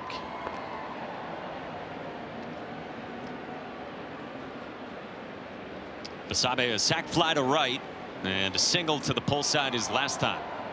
Called up last week when Casey Schmidt hurt his knee. Basabe hadn't been in the big league since 3 years ago, and all he did over the weekend in San Diego was drive in 4 on Saturday, had a 2-run home run, then tied the game off Mason Miller, and then yesterday homered again at Petco Park. Swinging for a home run right there. That was a healthy hack. Hold on, Pete.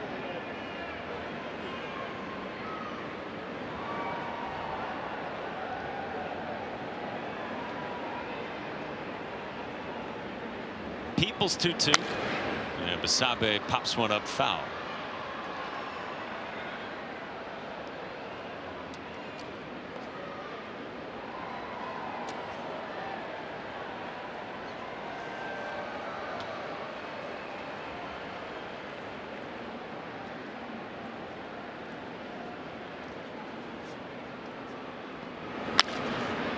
Basabe in the air to right toward the line, and that'll fade off out of play. You were talking that Basabe got called up with Casey Schmidt hurt. It's been a real bummer for Schmidt and the Giants. Schmidt was having the best season of his career, 21 home runs, an OPS near 800. Torn meniscus in that left knee. They said the rehab time is 6 to 8 weeks. This was last Monday against the Brewers. Yeah, big loss to that lineup. Middle of the order bat. Like you said, having a great season. Another blow to the Giants offense.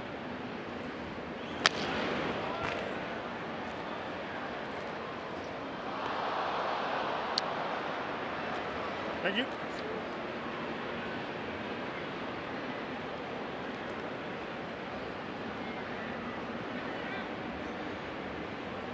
This will be the 8th pitch from Peoples to Basabe. 2-2 again. Fouled away again.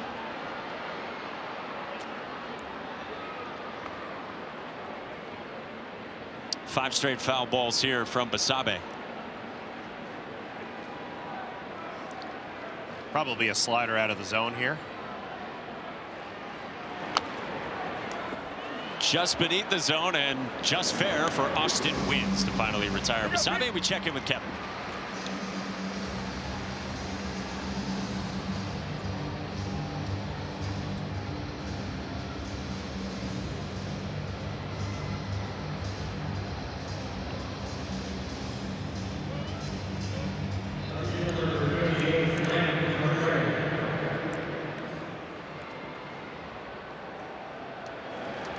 That swing in that ballpark, it's not going to be the only time we're seeing that from Garcia. Saw that smile. You could tell that place erupted.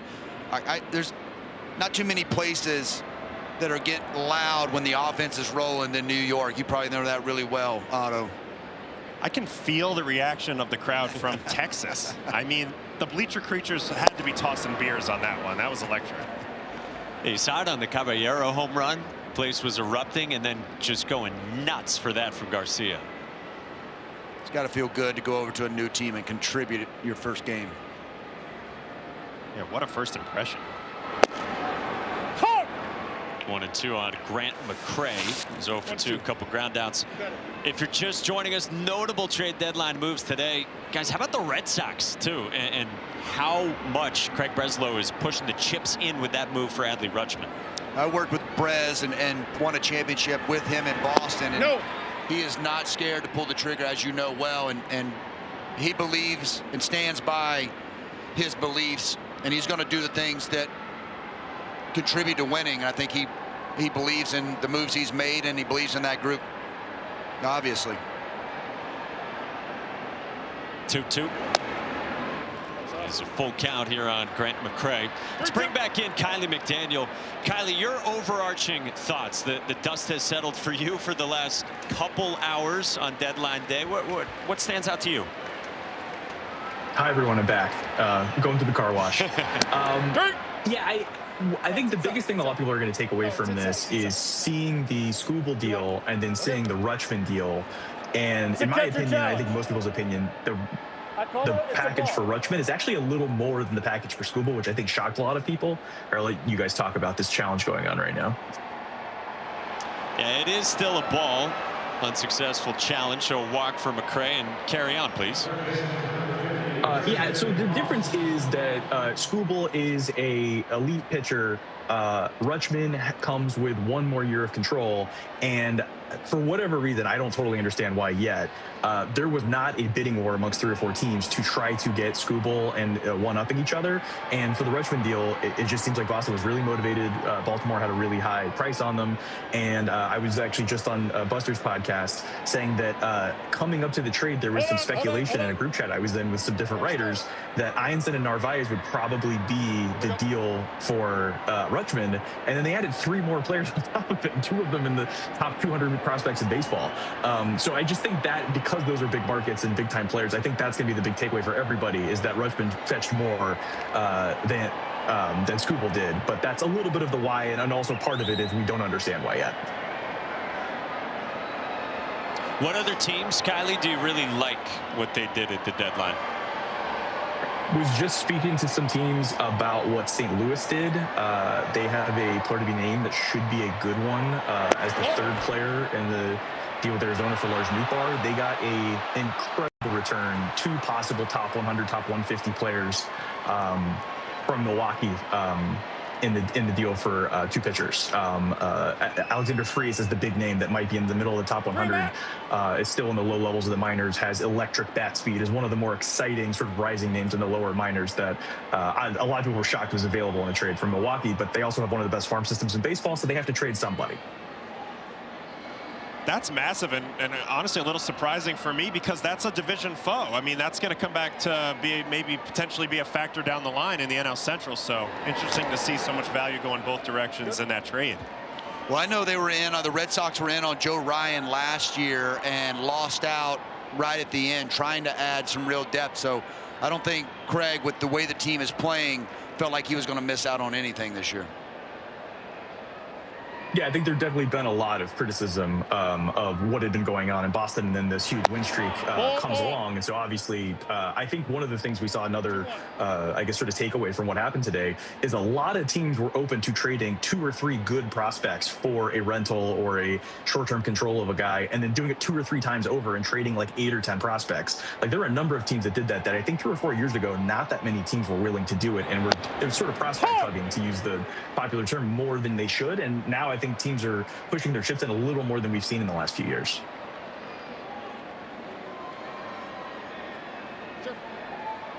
Well, 2-2 here on Christian Koss as we visit with Kylie McDaniel. Grant McCray walked, stole a bag, and then moved to 3rd on the throwing error from Austin Wins. Rangers down by 3 with the infield in here in the 7th.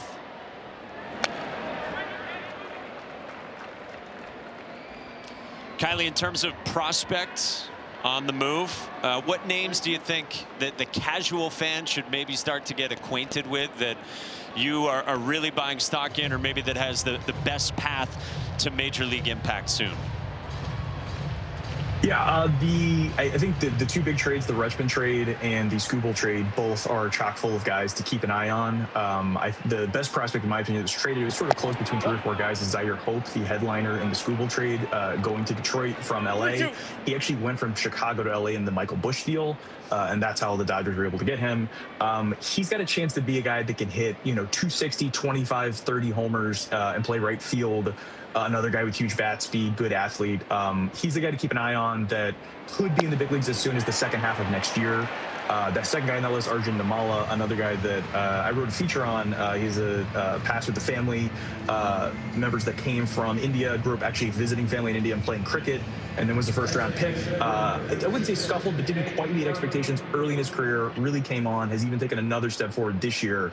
Has a chance to be an all-star type talent, a little bit of swing and miss concern, but huge power, and he's hitting right now in Double-A, and he's got a chance to be an impact guy. I think those 2 guys at the top of the list are good examples because they both have that, maybe not star potential, but like potential all-star level tools and performance that are coming together, and the upper minors have a chance to be a big part of those teams' future.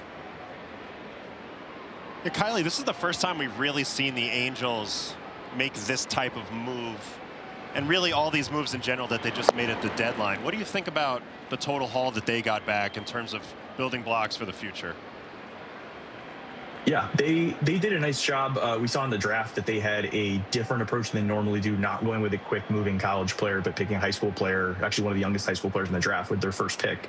And there's actually been a lot of rumors that just came from a high school scouting event where everybody was talking about who was going to be the GM there. Does that then, pull from someone's scouting department? There's a lot of talk that John Mozeliak, who was in St. Louis, is going to poach somebody from St. Louis to then be the GM there, to then continue sort of overhauling the organization, adding Jacob Cozart, another potential catcher.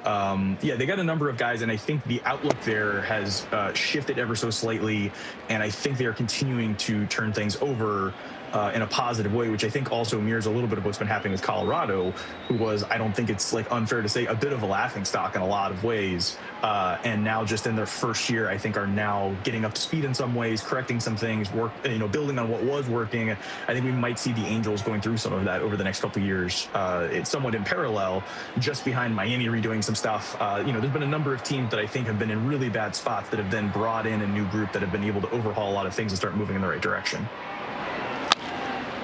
Nate Furman lines one to left. Langford is there. McRae is stranded. Kylie, you deserve a beverage and a good night's sleep. Thank you for all you do, man. Yep. Thanks for having me on, guys.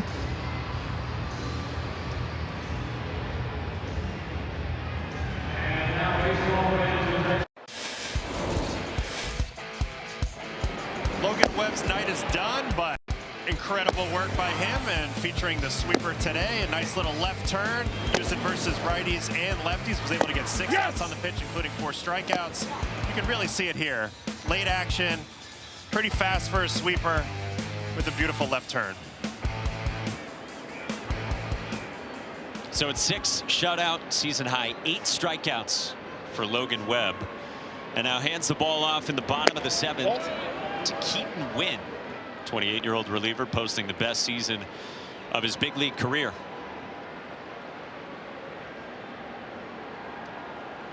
See the 308 for Wynn from tiny town Ollie, Iowa, of about 200 people. He's got 7, 8, and 9, starting with Ezekiel Duran, who has 2 singles tonight for the Rangers.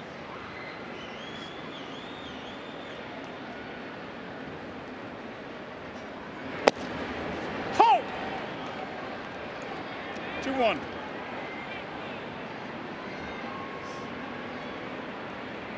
Business-like from Logan Webb. 2-1.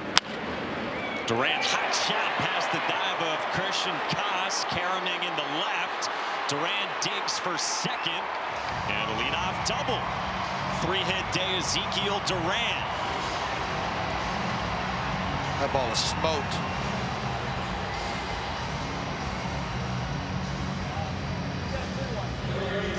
Koss trying to make a play down here at third, but this 4-seamer in, just Duran gets the head out, right down the line, sinking line drive there. Koss has no shot at that. Leadoff double for the Rangers. Maybe they can get something going. Well, it's been a sloppy game from Texas. They've had 4 errors in this game, most in any game for the Rangers in more than 2 years, going back to May of 2024. But Duran aboard to begin the bottom of the 7th, and now a pinch hitter here from Skip Schumacher into the 8th spot where Austin Wynns had been. This is Alejandro Osuna. Ball 1 to start to a guy who's got the lowest swing and miss rate on the team.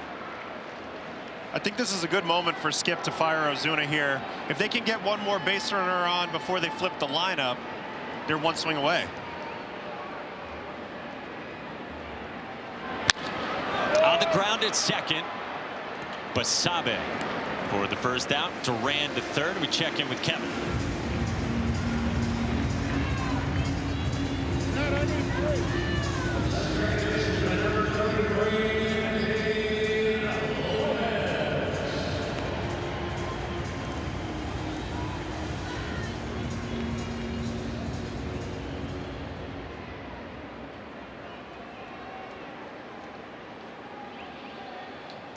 So Lars Nootbaar gets traded. Nathan Church, a rookie who's had impressive moments this year, and he delivers the big swing off that Yankees bullpen.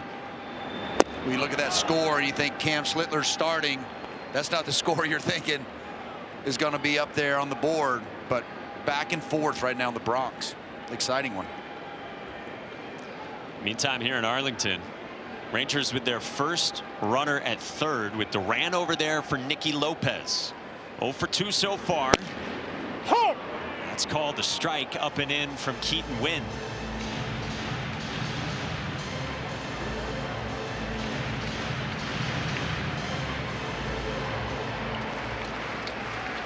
Wynn has been outstanding this year, limiting hard contact. Guy who gets a bunch of ground balls. That's called a strike as well, and Lopez doesn't love those last two. He has painted those last two right on that inside corner.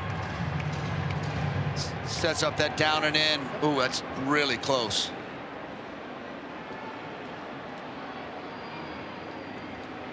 Maybe setting up a back foot slider, heat her up. What do you think? Got to go for the punchy here. Yeah, I like back foot slider or heat her up. I agree. Got to get the strikeout here.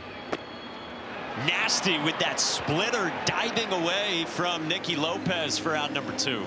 Well, you saw Nicky Lopez there just leaking that front side from those fastballs in. This splitty just kind of hangs up and away, but you see him kind of bailing that front side out. Watch his front side. Just leaks a little bit out. Hard to stay on anything going away after those 2 fastballs in. We got the lefty looming right now in Jack Peterson. So Tony Vitello comes to take the ball. Sam Hentges against Jack Peterson next.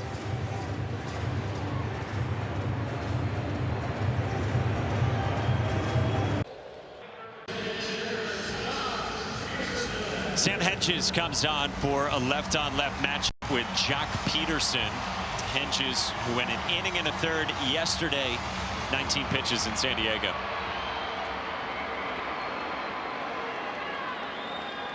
Jack Peterson 1 for 3 tonight. And first pitch, strike 1 with a fastball to start.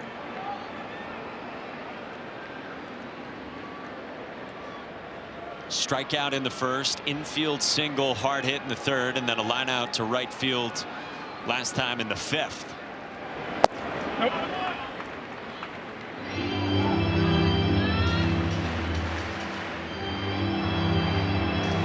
See the top 6 in Texas's lineup, 2 for 17 with the 7 strikeouts here tonight.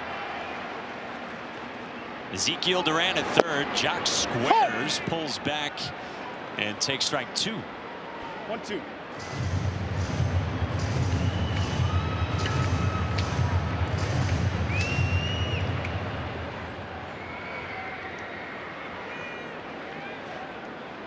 One, 2. Curls outside.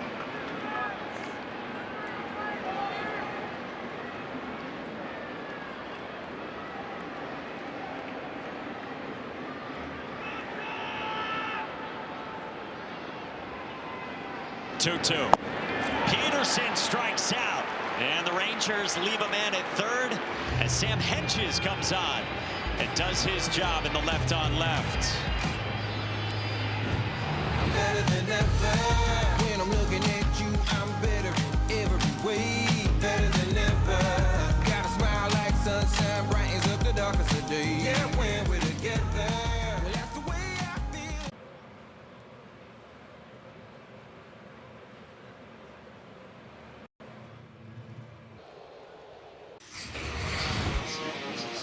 The Giants lead, and Jung-Hoo Lee has had a great day. 2 hits, including a home run in the third, and some fine defense, too. Yeah, he's really played well. A spark at the top of that lineup. Losing a rise is a big blow, but this guy's got similar skill set with the contact and great defensive plays to save some runs today. He goes first pitch swinging here to begin the 8th inning to deep right. Back at the wall and gone. Second of the night for Jung-Hoo Lee. Man, stay hot. We call that on cue. I feel like that was the exact same spot, right?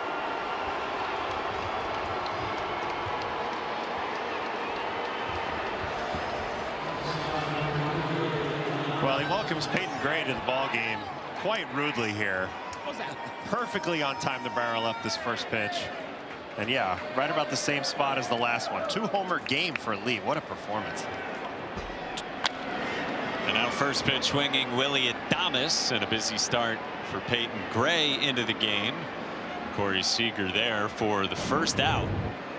2 off-speed pitches here.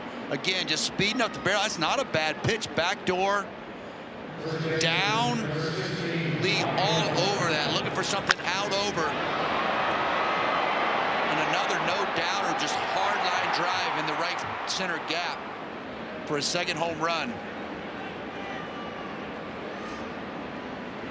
3-hit day, 2 pumps for Jung-Hoo Lee. 4-0 Giants in the 8th inning. Second career multi-home run game. Had one last year in the Bronx. Now ball and a strike on Rafael Devers, who's 0 for 3, facing Peyton Gray.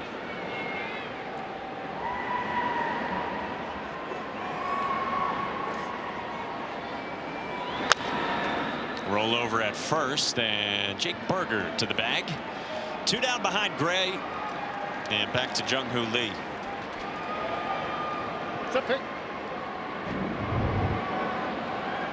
Such a beautiful compact swing there.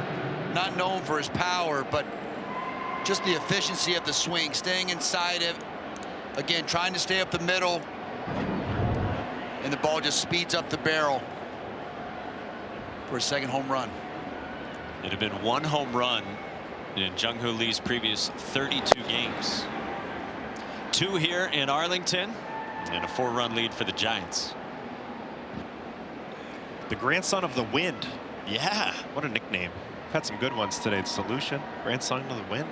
We're doing it. His father was a superstar in Korea, Hall of Famer. Son of the wind, so Jung-Hoo Lee is grandson of the wind. It's the family business. It's what we do. If we can run, fast as the wind. The Tonka. Inside, 3-0 on Daniel Susac. No wind in here tonight, of course, inside the dome, but he harnessed something. Yeah.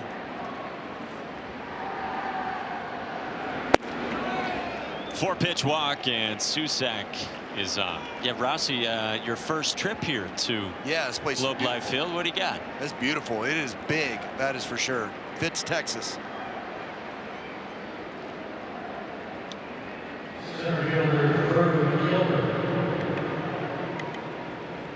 Climate controlled. We appreciate that. High of 99 all week.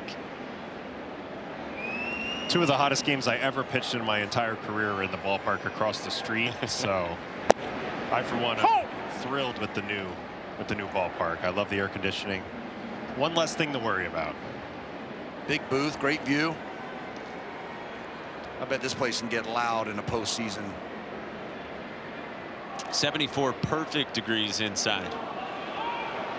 Spinning a throw, and this one caroms off the glove of Seager as Gray made his move. And now Susac's over at third on what will be error number 5 from the Rangers.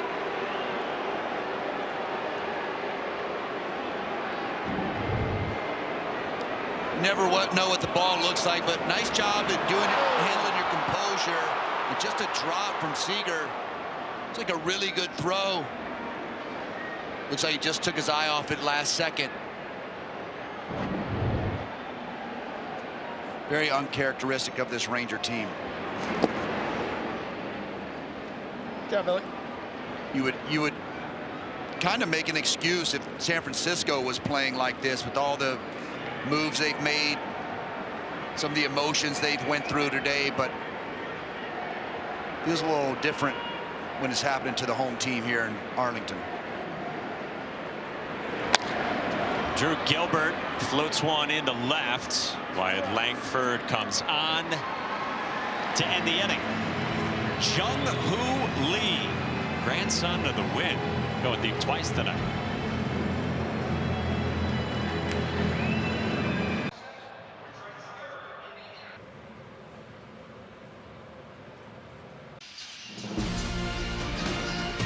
ESPN Baseball is presented by Liberty Mutual Insurance. Knock savings out of the park with Liberty Mutual. 6 shutout innings with 8 strikeouts for Logan Webb and the Giants, who've gotten 2 home runs from Jung-Hoo Lee out of the 2 spot in the lineup, part of a 3-hit day for him. And it's been all San Francisco. Been a sleepy showing from the Rangers. Wyatt Langford rolls one at Willie Adames, and the pick on the back end for Rafael Devers. To the studio, Kevin.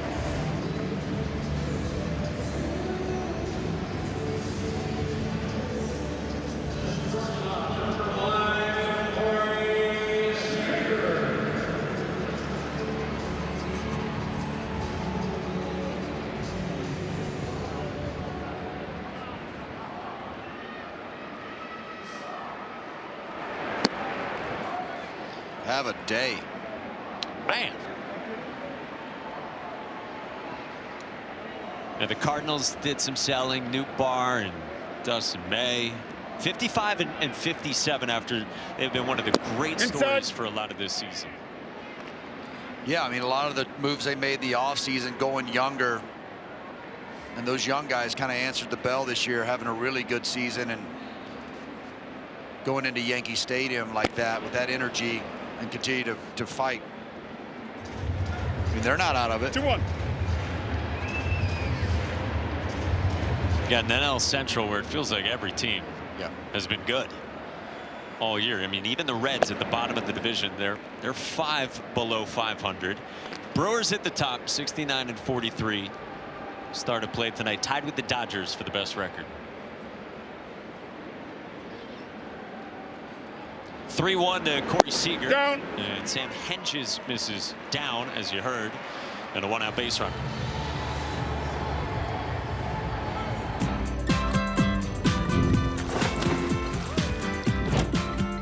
Every time I look around, it's in my face.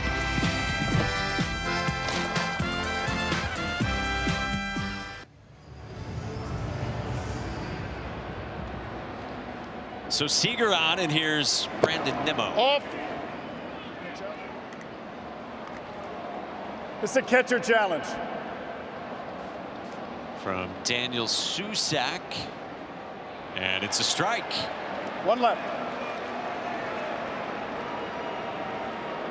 Catchers this year, guys, 59% success rate. Just glad we're not letting pitchers challenge anymore. My goodness. Yeah, really shouldn't. But you know what caught my attention right there is I think Nimmo told him good challenge. Hey, nice job. Probably the only guy in the league who's nice enough to do that. Thanks for taking a ball away from me and making it a strike. But hey, that was impressive. Nice challenge, man.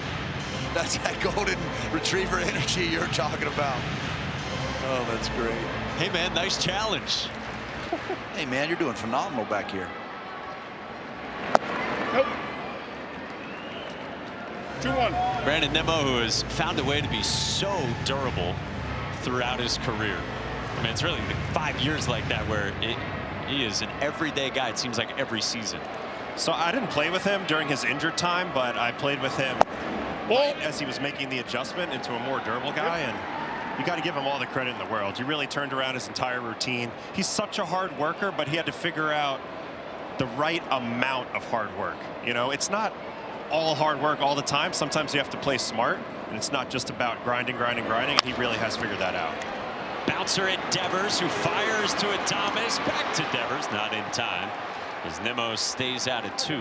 Well, to your point to that, Skip was talking about a lot of the guys, and him in particular, about kind of pacing yourself throughout 162 and being able to show up in 158 games to keep yourself healthy. And that is that's a real thing in the big leagues, right? Like trying to, as an everyday player, you need those guys, and you're talking about day games after night games and taking care of your body. And he was talking about how good the recovery has been for a lot of these guys after the games. Well, this game will beat you up. I mean, you're playing every day. You're playing on turf here in Texas. There's a million things that can get in your way, but I think for every player at a certain point in their career, they really want to be out there all the time. Maybe they've spent some time on the IL. That's no fun.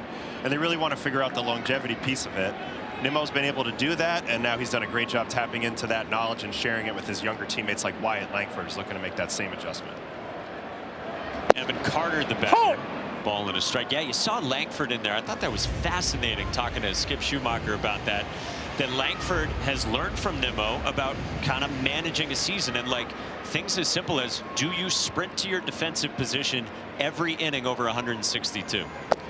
Ball off. Well, like you said, some of these guys want to be in there every day, and I remember managing and trying to give guys days off, and 95% of them are like, do not take me out of the lineup. I want to be in there, good and bad. It's hard to take a real big leaguer out of the game. Bouncer right side.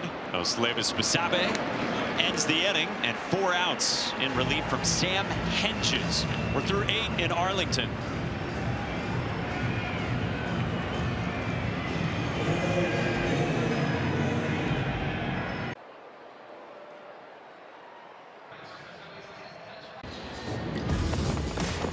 Welcome back to ESPN Baseball, presented by Liberty Mutual Insurance. Hey, go all in on game nights with MLB Plus. Stream MLB Network 24/7 and select out-of-market games every week, plus live radio broadcasts of every game, Game Day 3D, big inning, and minor league action too. Visit MLB.com/MLB Plus to subscribe today. 9th inning. And Nolan Kingham, at 29 years young, comes on for his major league debut. Starts out with strike 1 to Oslevis Basabe. Love that. First one, 97 down the heart of the plate. Former 12th round pick of the Braves out of Texas collegiately in 2018. And he gets a fly out to Brandon Nimmo in right to start the 9th. Well, you get through your first batter in the big leagues, and now you're in a baseball game. It's no longer new anymore. You've got an out. You have an ERA. You're in the ledger. Now you can go ahead and keep going. I find myself rooting harder for like the debut guys when they you know, kind of making that first start or first appearance or first at bat. You remember those feelings. It takes you back to such a young time in your life that you just root hard for guys. I remember my nerves were through the roof. No doubt. Guy went down to Mexico for a few seasons to reboot his career, and finally has a dream come true here tonight.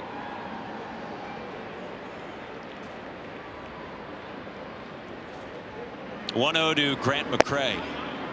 Soars up high.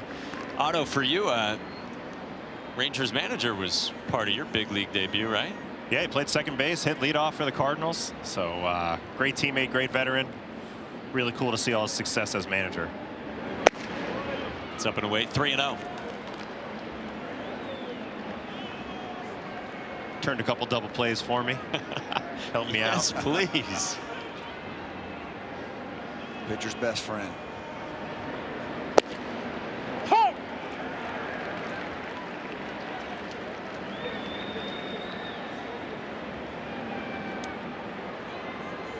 Can't imagine he's too thrilled with his team's performance tonight, but he'll never let it show. Ball that's up. It's outside, and Kingham issues the walk to Grant McCray, who's aboard with 1 out here in the 9th inning.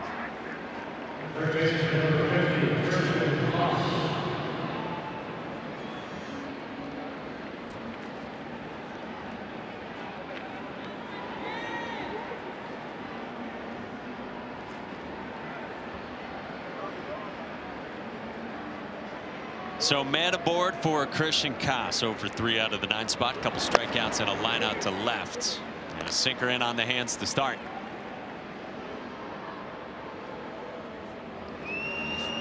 Yes. How many plate appearances for you guys against one another? Any idea? Anything ring a bell? I got nothing. I think 1 or 2. I usually got pinch hit for when the good pitchers came in. The game. Oh, nice play. Backhand pick, Ezekiel Duran, long throw, not in time. And Koss legs out an infield single, and 2 on for the Giants. Well, glad we asked, because we have answers for you. Don't embarrass me. That's usually embarrassing part of the broadcast for me. Oh, Colorado. Oh, I was trying to bunt. I couldn't see it. I'm like, who's this guy throwing from behind me? I stink. That may be one of the more uncomfortable at bats. I remember that at bat. What? He's like throwing from behind me. I just remember, who is this guy coming from third base throwing me sliders? Rossi, you're at the wrong place at the wrong time right there. I blew out maybe my next game right after that. So you caught me in good form and probably a cold night at Coors Field. Buddy, there's a lot of video that's out there of me punching out like that. You saw my front. We were talking about front side of Nicky Lopez leaking out. That was me in that at bat. I'm like, wait a minute. It's like, well, wait, throw it out there. Don't throw it at me. That's why you step across body on mound, to scare you guys a little bit, you know? Yeah, that motion reminded me a lot of Arrieta when he was at like best, right? Like that crossfire. It's impossible to try to stay in there when a guy as big as he is coming from behind your ear. Well, I'll never forget Ian Desmond telling me, hey, you know, you're scary to face. You know what would make you more scary is if every time you warm up, airmail at least 2 to the backstop and stare right at the on-deck batter getting ready to face you. That would really shake him up. I said, you think that would work? He goes, yes. So, all right. But I never did it. Never did it? Nah, you know, just want to throw strikes. That was half the battle. That was dirty. Well, 3-1 here on Nate Furman. So you got a guy in Furman looking for his first major league hit against a reliever making his major league debut. Furman 0 for 4, his first start. He came up over the weekend, came into a game off the bench. 25-year-old rookie out of UNC Charlotte. And he works a walk. So he gets aboard for the first time in his major league career. And the Giants have the bases loaded with 1 out in the 9th inning, up by 4. Jung-Hoo Lee coming up, 2 home runs, 3 hits tonight. Basically the same spot. One's 410, one's 385, but that is in the same section, and the Giants are feeling themselves tonight. Yeah, you had said it where it was. It really was similar, those 2 home runs. Yeah, it was, you know, right center. Those fans there picked the right seats for homers. I don't know if they brought their gloves or not, but they were only about 3 or 4 rows different. It feels like. Well, if you're anything like me and you've been watching the game from the bullpen, you'd probably be thinking, he homered on off-speed pitches twice, so we're just going to spam fastballs here, one after another, and see if we can do it on 3 different pitch types. Yeah, both pitches. Look, I mean, here's the diagram. The 2 off speed, one a little bit further, but similar location as well. One a little bit higher, but off speed on that kind of backside. You can see kind of mix up location and pitch. He's creeping on that 800 OPS too. First pitch swinging in the air to center. Evan Carter there for out number 2. McCray tags and scores, and a sac fly for Jung-Hoo Lee as well to make it 5-0.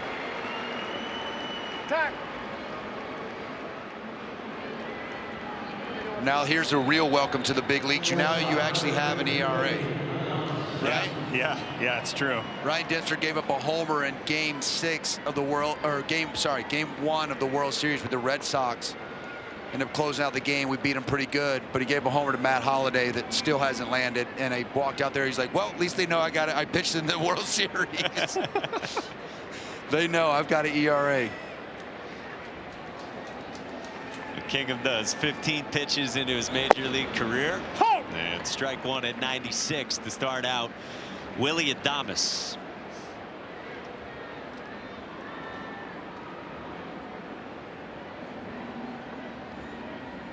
Rangers have had questions in the bullpen all year. They've dealt with their share of injuries too. They just designated for assignment Chris Martin, who had been out with a shoulder problem, 3rd time this year on the injured list with that injury for him. Jalen Beeks out for the season. They are hoping to get back Cody Bradford soon.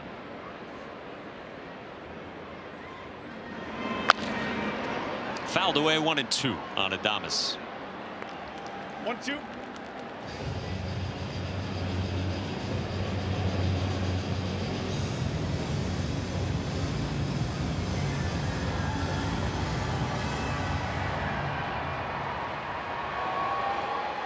with 2 on and 2 out. The 1-2.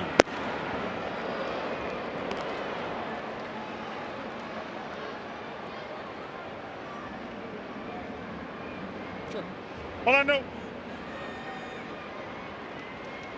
There we go.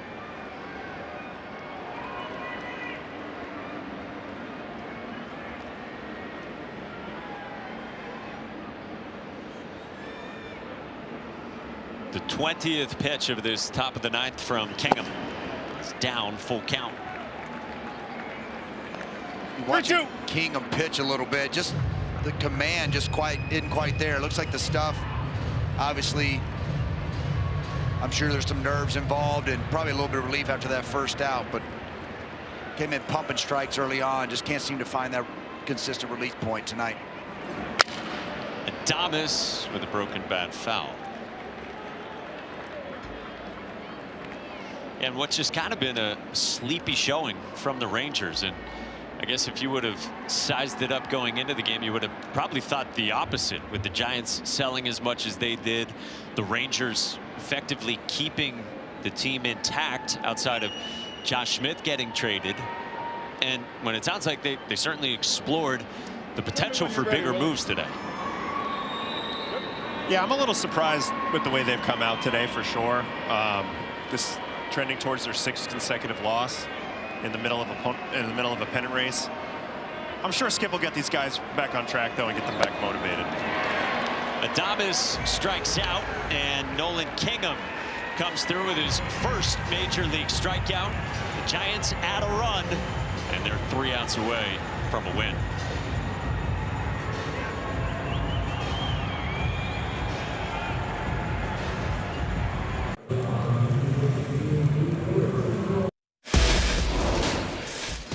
Been a tough day for the Rangers. They started the day game and a half out of the last wild card spot, 2.5 back in the division, but 5 errors today. Yeah, just not their sharpest day here. Some of these throwing errors are just trying to make a play for the catcher here. This is just looks like taking an eye off the ball. Doesn't feel like just the energy is quite there today. What, you know, no telling what that is. Just getting off a road trip, tough losses in Houston, but definitely not their best showing tonight. In danger of dropping 6 straight. He trailed by 5 as we go to the bottom of the 9th. Jake Berger leads it off against one of the newcomers just back up to the big league roster. 30-year-old right-hander Tristan Beck. 10th outing of the season for the Giants, and he spins in a strike to Berger.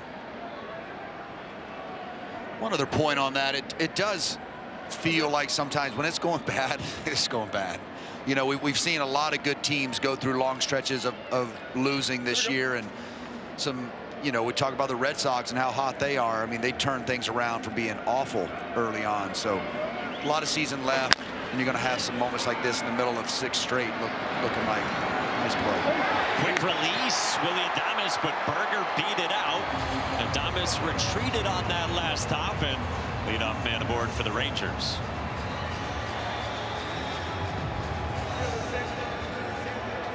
So he just took a little off here, had to go back, play this long hop, gets rid of it quick, but just tries to throw a nice bounce pass. Berger getting out of the box really well. New York, Danny. For a knock. Gotta love this. Watch, takes a little off here. Gets the bounce pass. Ooh, it's gonna be close, maybe. Yeah, they're having to look at this. Yeah.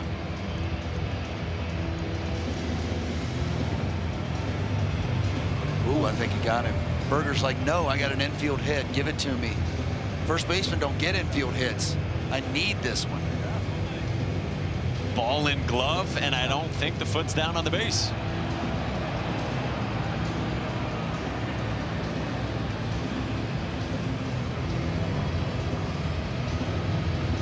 That looks like he's out to me. I agree. I mean, I hesitated saying the speedy Jake Berger. Love to root for the slow guys. He's a guy who has had fun with his teammates in the past about his baseball savant page when it comes to his sprint speed. He'll playfully show them where he ranks in terms of percentile. But in all seriousness, he was moving. Sometimes down the line there. Sometimes you get out of the box, your swing takes you a little bit that way, and we got to point out a really nice play there by Devers. Nice form at first base, stretching for that, and with the pick. I mean, this is a tough pick here. Stretched out, pushes through it, makes that play. Really nice form by Rafael Devers. See it from that angle too. I think that there is separation between Berger's foot and the base. I think when the ball's in glove, but the longer this takes, the less convinced we are that there's indisputable evidence to overturn. But when it takes this long, Otto's playing it right. He's just staying quiet over here. Yeah. He's not playing the guessing game. Live in New York. Yeah, I'm not really sure, guys. I agree he's out, but there's a shot there with the back cleat. It's hard to tell, and I've seen this dance before. After review, the runner's foot was above the base when the ball contacted the interior of the glove. The call on the field is overturned. The runner is out. San Francisco retains their challenge. See, Rossi, you and I were living life on the edge there. We're just going blind first replay. And all's well that ends well. You guys went Craig Breslow. You had conviction in your decision, and you went with it. I waffled the whole way. If I was dealing at the deadline, I would have got nowhere. Willie Adames gets it over there in time to set down Jake Berger. So the Giants 2 outs away from starting this series with a win. Ezekiel Duran, 3-hit day for him. Ball 1 from Tristan Beck. Single to the pull side in the second, another pull side single in the fourth, and then a double down the line leading off the seventh.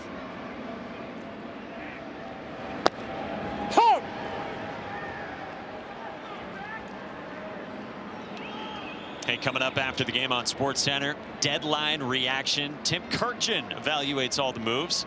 Yankees in that great game against the Cardinals in the Bronx, and NFL training camp coverage as well. Michael Eaves and Phil Murphy coming up next on SportsCenter. 1-2.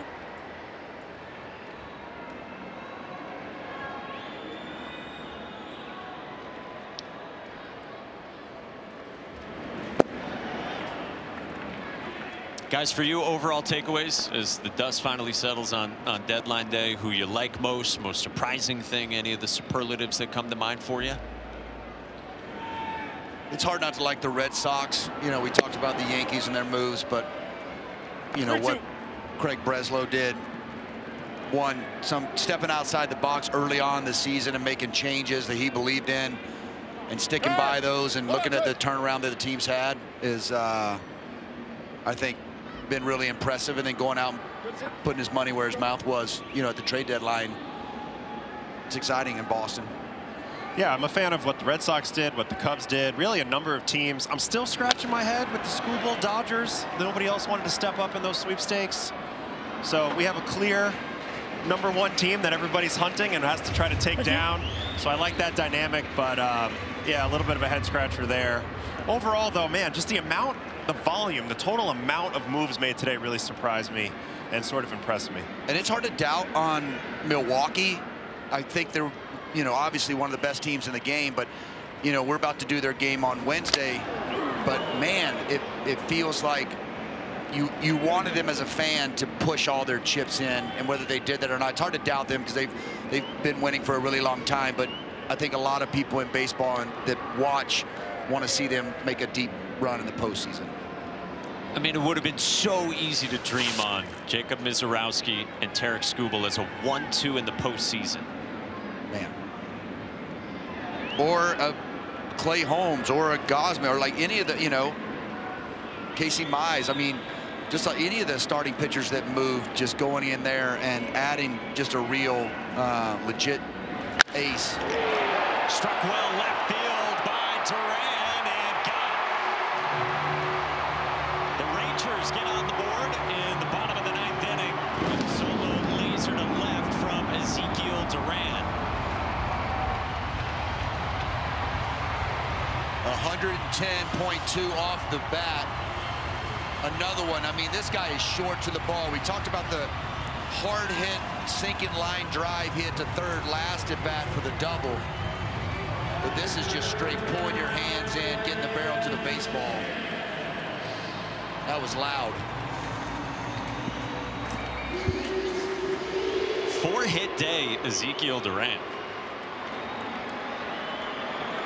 You know, he had the error early, and then after that, he really locked in. 4 hits, 4 great swings, really hitting behind the baseball with major authority.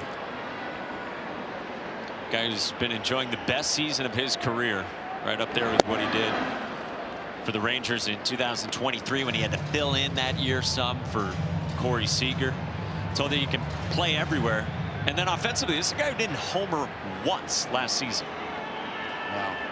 We talked to Skip, and he was saying, you know, in the same breath of Jock, he doesn't know where he'd be without Duran, and the ability to use him all over the field when injuries have popped up and the way he's performed. He just raved about him, and you can see why you love him when we're leading up to watching these games. Impressive. Elias Diaz batting here for Austin Wynns. His spot in the lineup where they had hit earlier. 3-1 on the veteran backstop.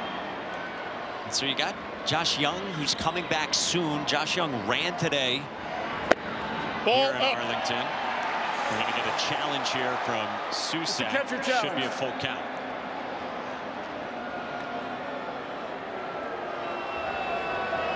And it is a strike. Flips it full. But you're going to get Young back. Skip Schumacher said to us he's hopefully not far off, maybe a few days. We were just talking about it, guys, between innings. You put him at third, you get Duran maybe over to second. Like, you can see the pieces for the Rangers to make a run. And he'll have to find his rhythm when he gets back. Same with Seager at shortstop, finding that rhythm. But, you know, it won't take these guys long. They're established big leaguers and professional. The lineup looks a lot deeper with those guys in there.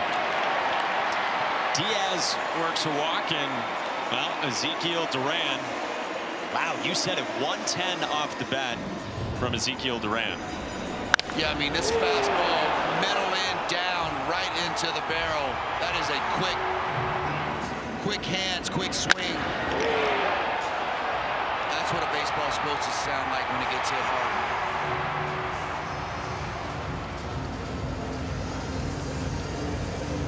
The solution. I love that. I can't get over that.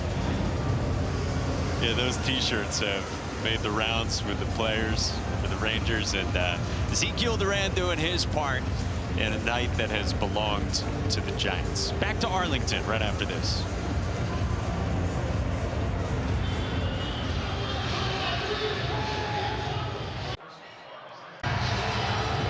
Late night from Arlington, Texas on this Monday, day of the trade deadline.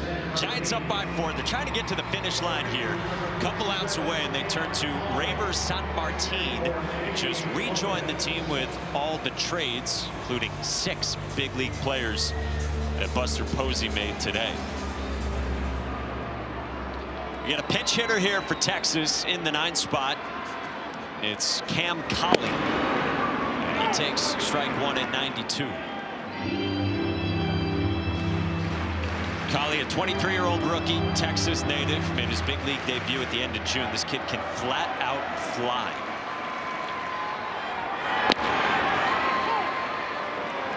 Guy that Skip Schumacher took a liking to in spring training. And said he would will his way to the big leagues, and has here over these last couple of months. Brings some versatility. Has hit lefties coming up through the minors.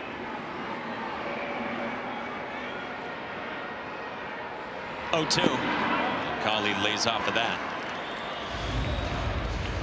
We talk about some of the subtractions from San Francisco. You know, this is one of the things that's going to be a little bit tough for them and give guys opportunity down the stretch to come in and close out some games with them getting rid of some of their back-end bullpen guys. Bouncer at short. Adames flips. Basabe turns. It's 2 to end the ball game. 6-4-3. Sanmartin finishes it off. And the Giants button up this one.